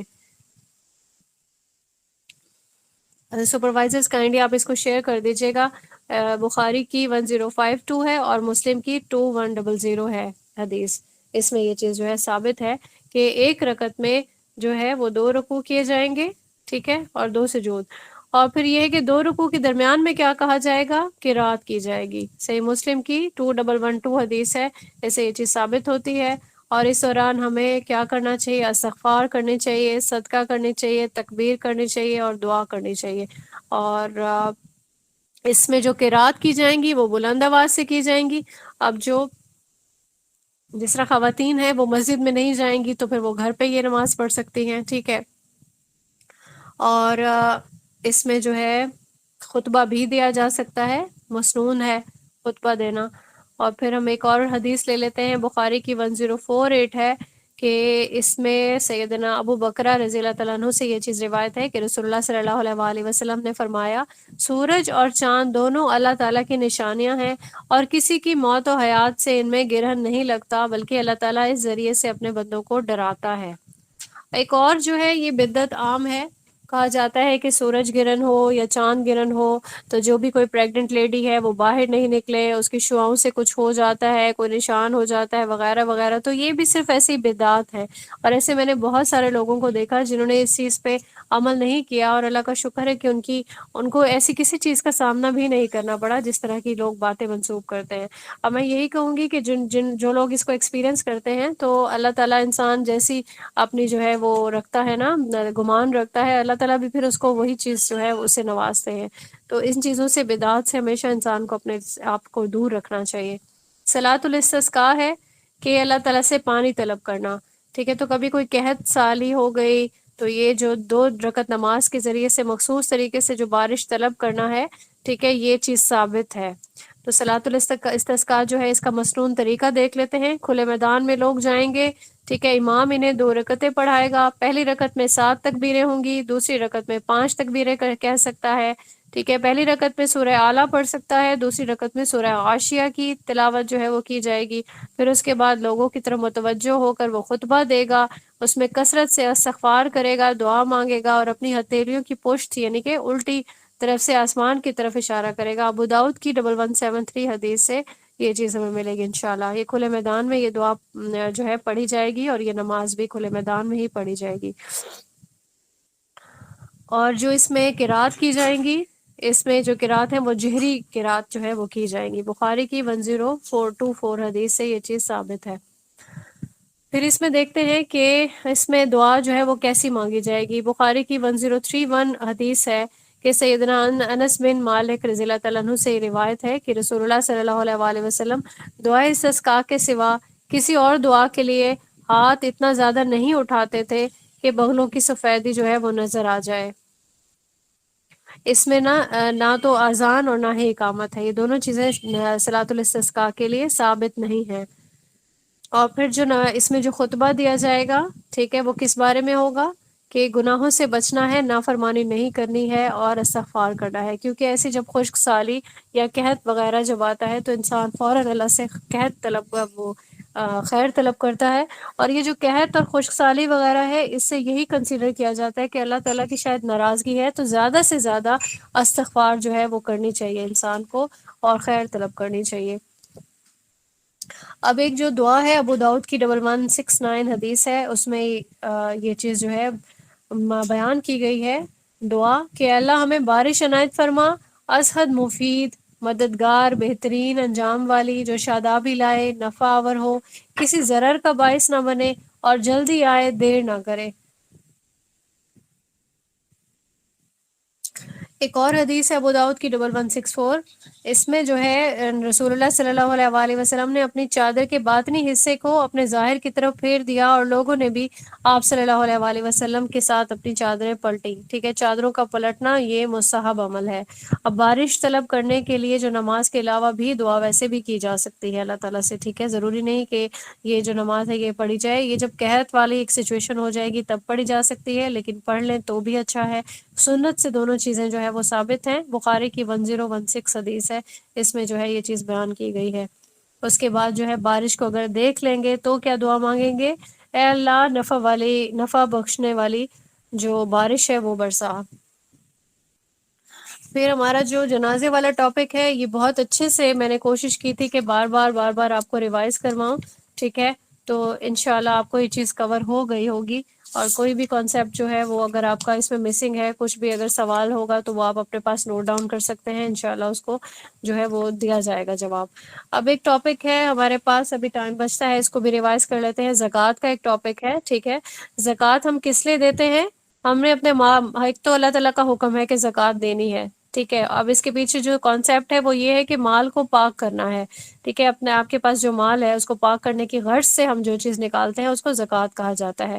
اب یہ اسلام کے کیونکہ 5 بنیادی ارکان میں سے ہے، ٹھیک ہے، تو دیکھا جائے گا کہ کوئی بھی جو بھی صاحب کیا اس کو کہتے ہیں، جیسے کوئی فقیر ہے، ٹھیک ہے، اس کو ہم دے سکتے ہیں، اور جسے شریعت منع نہیں کرتی ہے، ٹھیک ہے، ان کو ہم یہ جو مال ہے اس میں سے اپنی مال کی جو زکوٰۃ ہے وہ دے سکتے ہیں، اور یہ ہم پہ فرض ہے۔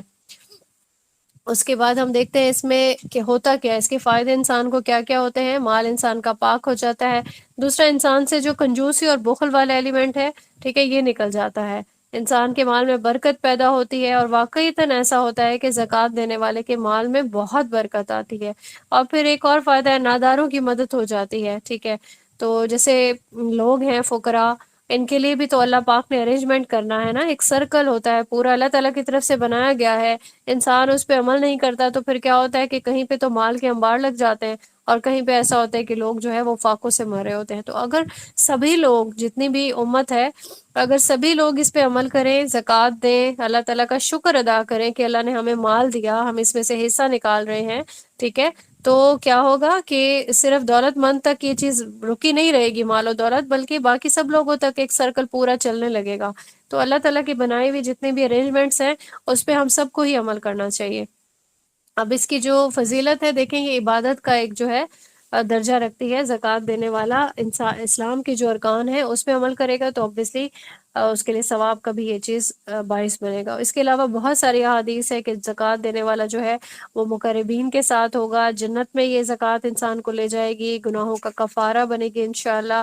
پھر معاشرے کے جو نادار افراد ہیں ان کی کفالت کا یہ ذریعہ بھی ہے، ٹھیک ہے۔ انسان کا جو نفس ہے وہ بھی خود غرضی سے پاک ہو جائے گا، ٹھیک ہے، اس کا مال تو پاک ہوگا، اس کا نفس بھی پاک ہوگا، مال میں برکت ہوگی، فرشتے دعائیں کریں گے، ٹھیک ہے۔ یہ ساری بہت ساری اس کی جو ہے وہ فضیلتیں ہیں۔ اور اگر کوئی نہیں دے رہا زکوٰۃ تو obviously وہ کفر کر رہا ہے، ٹھیک ہے، اپنے مال کو اپنے تک محدود رکھنا چاہ رہا ہے، اور پھر کسی کی مدد نہیں کرنا چاہ رہا۔ اللہ تعالیٰ کا حکم ہے، اس کی فرضیت ہے، اسے انکار کر رہا ہے، ایک تو کنجوسی یا بخل کی بیسس پہ، جس بھی بیسس پہ، ٹھیک ہے۔ تو یہاں پہ آپ یہ دیکھیں کہ ایسے شخص سے جو ہے زبردستی جو ہے زکوٰۃ وصول کرنی چاہیے، یا پھر اس کو سزا دینی چاہیے۔ یہ اسلام کا ایک جو ہے ایک حد ہے اس پہ، کہ اگر جنگ پہ اتر آئے تو اس وقت تک اس کے ساتھ جنگ کی جائے کہ جب تک وہ زکوٰۃ ادا نہ کرے۔ اب یہاں پہ سیدنا ابو بکر نے پریکٹیکلی یہ کر کے بھی دکھایا تھا کہ کچھ لوگ جو ہے وہ زکوٰۃ نہیں ادا کرتے تھے تو ان سے جنگ کی تھی، اور تمام جو صحابہ تھے وہ بھی اس پہ متفق تھے۔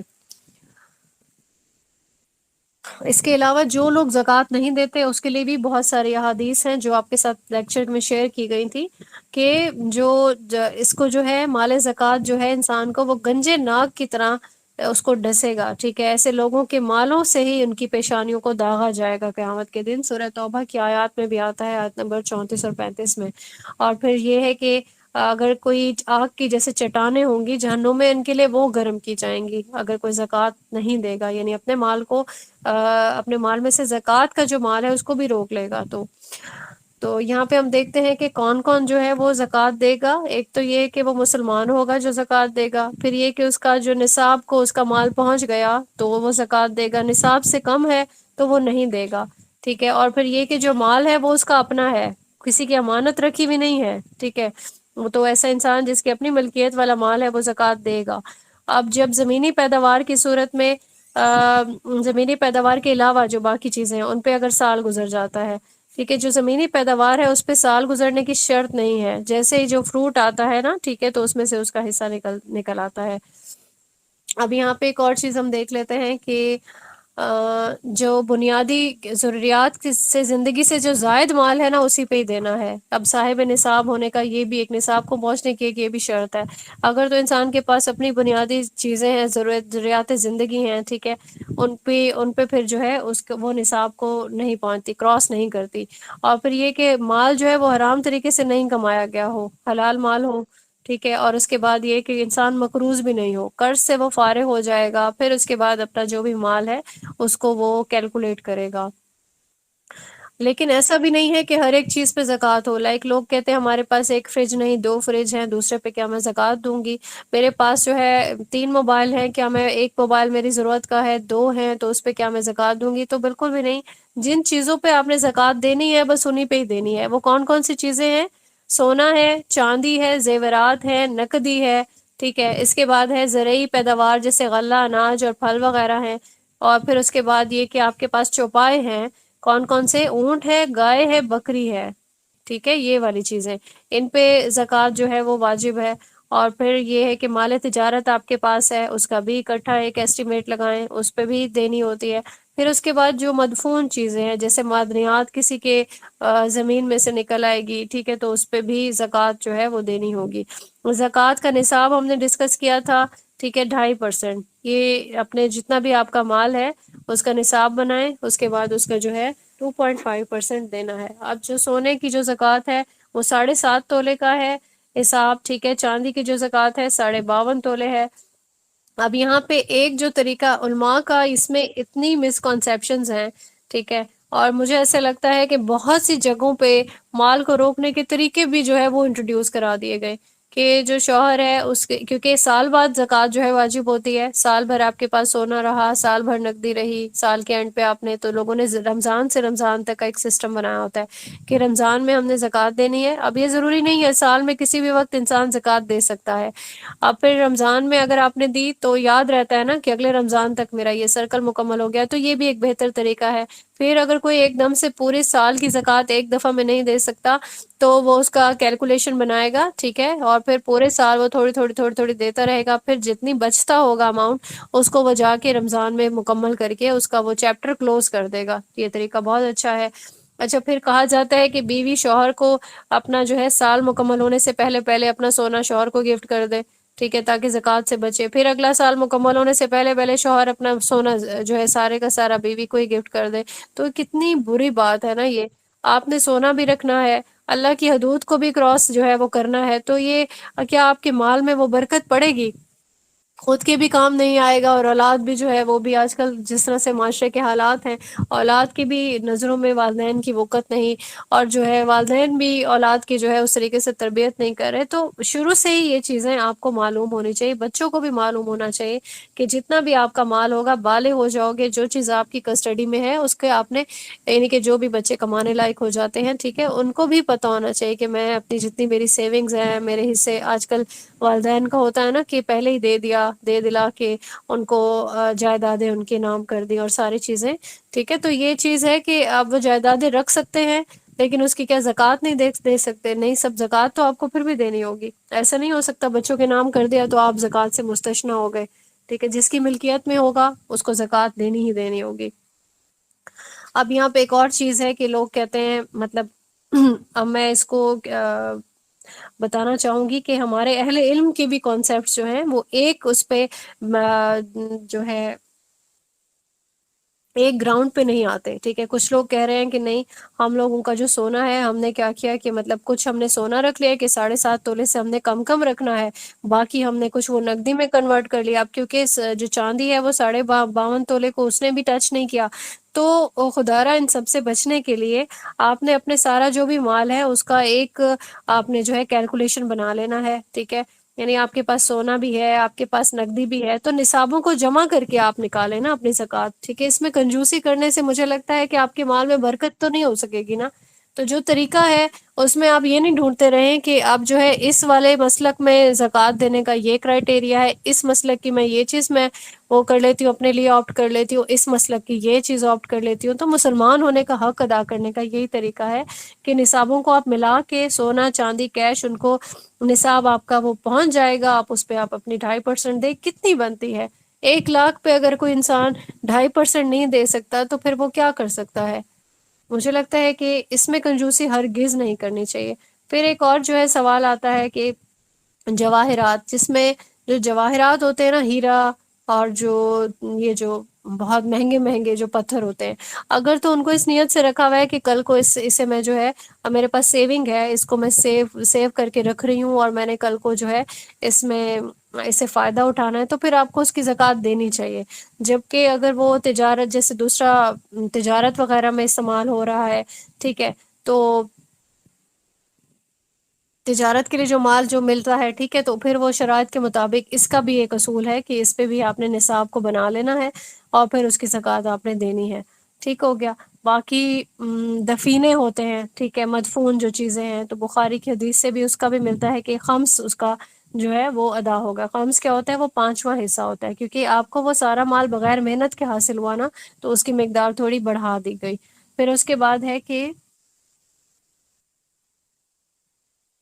جو کانیں ہوتی ہیں، ٹھیک ہے، کان ہوتی ہے نا، جیسے کہ کبھی کسی کان سے کوئی چیز مل جاتی ہے، ٹھیک ہے، کسی کان سے کوئی چیز مل جاتی ہے، اس کے بارے میں رسول اللہ صلی اللہ علیہ وآلہ وسلم سے یہ چیز ثابت نہیں ہے، لیکن اگر ان کی آمدنی بھی نصاب کو پہنچ جاتی ہے تو پھر اس پہ زکوٰۃ دینی چاہیے. صحیح. یہ زمین کے جو جواہرات بھی کانوں سے نکالے جا سکتے ہیں. ٹھیک ہے، معدنیات کی جو زکوٰۃ ہے وہ بھی میں نے ابھی جس طرح بتائی کہ وہ رکاز میں آئے گی، کہ اسے خمس والا یعنی کہ پانچواں حصہ جو ہے وہ آپ کو ادا کرنا ہوگا. زرعی پیداوار سے جو ہے وہ ملتا ہے ہمیں 20واں حصہ جو ہے اس کی زکوٰۃ دی جائے گی. بخاری کی 1483 حدیث میں بھی یہ چیز جو ہے ثابت ہے. اچھا، اس میں ہم دیکھ لیتے ہیں کہ اجناس کی کون کون سی اقسام ہیں جو اہل علم بتاتے ہیں. اس میں گندم بھی آ جاتی ہے، جو آ جاتی ہے، کھجور بھی آ جاتی ہے، منقع بھی آ جاتی ہے، اور جو سبزیاں ہیں نا اس میں زکوٰۃ واجب نہیں ہے، بھلے سے جتنی مرضی مقدار ہو. ٹھیک ہے، تو جو شہد ہے، شہد میں جو ہے وہ عشر واجب ہے. عشر کیا ہوتا ہے؟ 10واں حصہ. ٹھیک ہو گیا. اب جو جانور بتائے ہیں اس میں بھی مقدار بتا دی گئی ہے آپ کو. اس کی نا پکچر ایک شیئر کی گئی تھی کہ 5 سے کم اونٹ ہے کسی کے پاس، زکوٰۃ نہیں ہے، لیکن اس سے زیادہ ہوں گے تو پھر اس میں پراپر نصاب بتایا گیا کہ اگر 5 سے لے کے 19 تک کے اونٹ ہیں تو ایک بکری کی اس کی زکوٰۃ دی جائے گی. پھر 10 سے 14 اونٹ ہیں، 2 بکریاں ہیں. ٹھیک ہے، اسی طریقے سے کوئی چاہے تو وہ پکچر جو ہے شیئر ہوئی تھی اس کو دیکھ سکتا ہے. گائے کی بھی اسی طریقے سے زکوٰۃ ہے. 1 سے 29 تک کی جو گائے ہے اس پہ زکوٰۃ نہیں ہے، لیکن جیسے ہی نصاب 3 سے 30 سے سٹارٹ ہوتا ہے، 30 سے زیادہ جب گائے ہوگی کسی کے پاس تو وہ زکوٰۃ دے گا. اور اسی طریقے سے بکری جو ہے وہ 40 بکریوں تک، یعنی کہ جس کے پاس 40 بکریاں ہیں وہ ایک بکری زکوٰۃ دے گا، لیکن 1 سے لے کے 39 تک اگر بکریاں ہیں زکوٰۃ اس پہ نہیں لگے گی. اور پھر اس کے علاوہ جو بھی زکوٰۃ کے لیے آپ جانور دیں گے، ٹھیک ہے، وہ بہترین جانور ہونا چاہیے. وہ بوڑھا نہیں ہو، وہ اندھا نہیں ہو، ٹھیک ہے، اور یا پھر وہ پریگننٹ کوئی بکری نہیں ہو، دودھ پلانے والی نہیں ہو، بہت قیمتی نہ ہو، نہ بہت زیادہ جو ہے بھلے سے تندرست ہو. ایک اوسط درجے کا ایک اچھا جانور آپ کو دینا چاہیے. مال تجارت کی بھی جو زکوٰۃ ہے وہ بھی اس کی زکوٰۃ 1 سال کے بعد دے دینی چاہیے. اور اس کی ادائیگی کا یہی طریقہ ہے کہ جتنا بھی مال ہے اس کی قیمت کا اندازہ لگائیں گے. ٹھیک ہے، جتنا مال دکان میں موجود ہے اور جو گردش میں ہے اس کو بھی شمار کیا جائے. ٹھیک ہو گیا. اس کو شمار کرنے کے بعد اس پہ 2.5% جو ہے یعنی کہ زکوٰۃ 2.5 جو ہے وہ دی جائے گی. اور اس کے بعد یہ ہے کہ جو بھی تجارتی مال ہے وہ فروخت ہونے پہ اس کی زکوٰۃ آپ دے سکتے ہیں.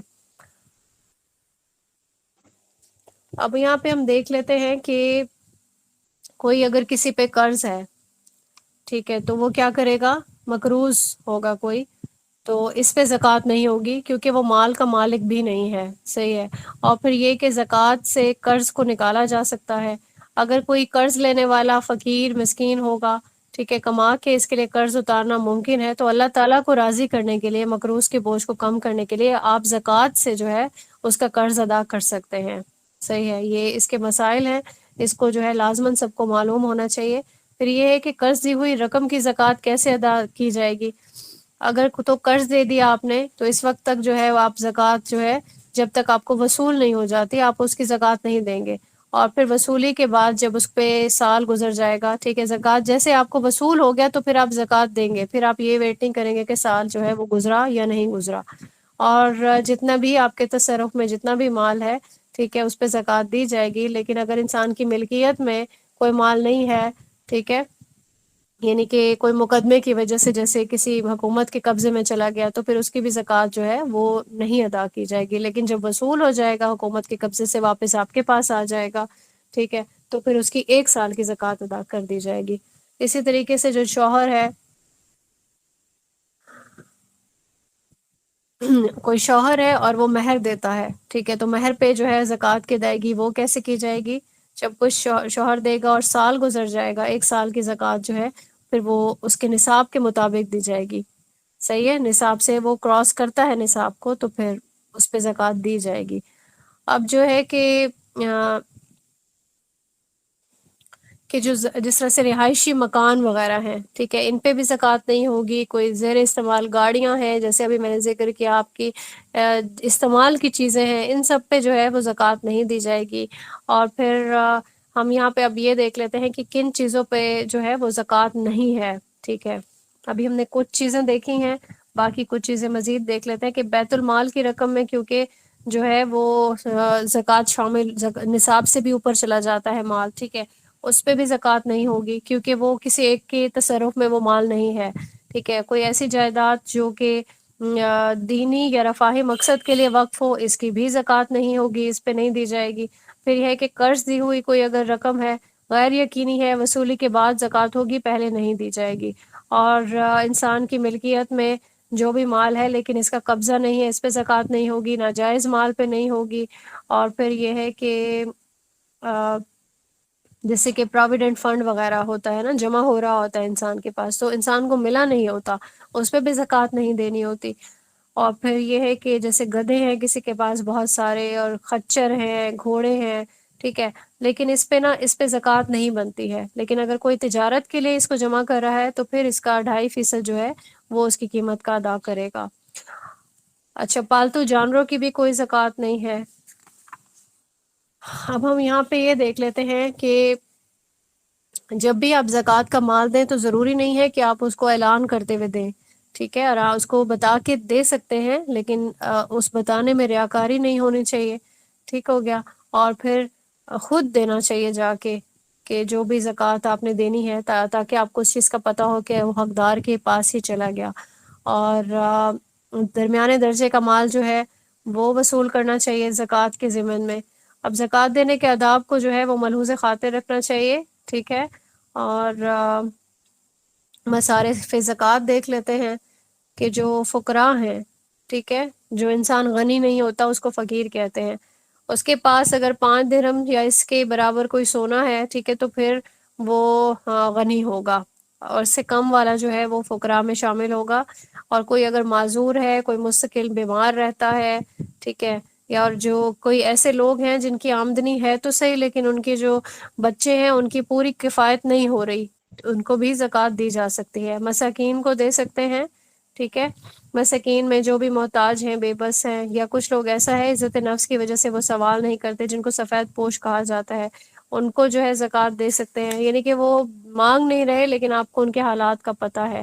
اور پھر عاملین زکوٰۃ بھی، عاملین زکوٰۃ کون ہوتے ہیں؟ جو زکوٰۃ کا لکھ رہے ہیں کام نا، ٹھیک ہے، حساب کتاب کا وصول کر رہے ہیں لوگوں سے، مال کی حفاظت کر رہے ہیں، اس کی تقسیم پہ مامور ہیں، ان کو بھی زکوٰۃ جو ہے وہ دی جا سکتی ہے۔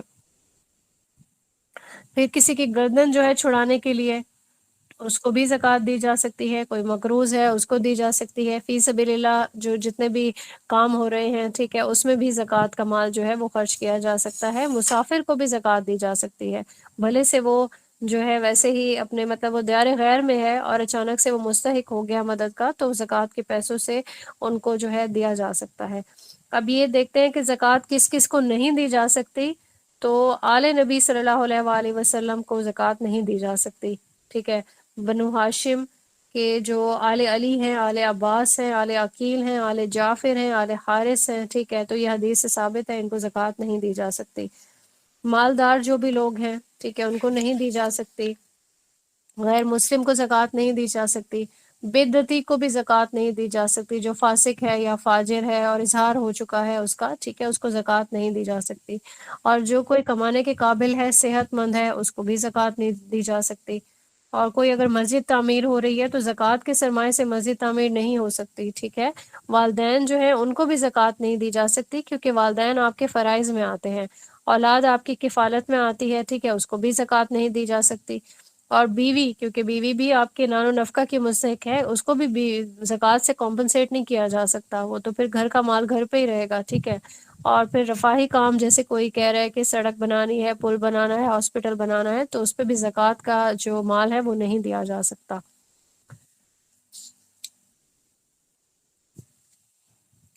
آج کا لیکچر یہاں پہ ہم اس کا اختتام کرتے ہیں۔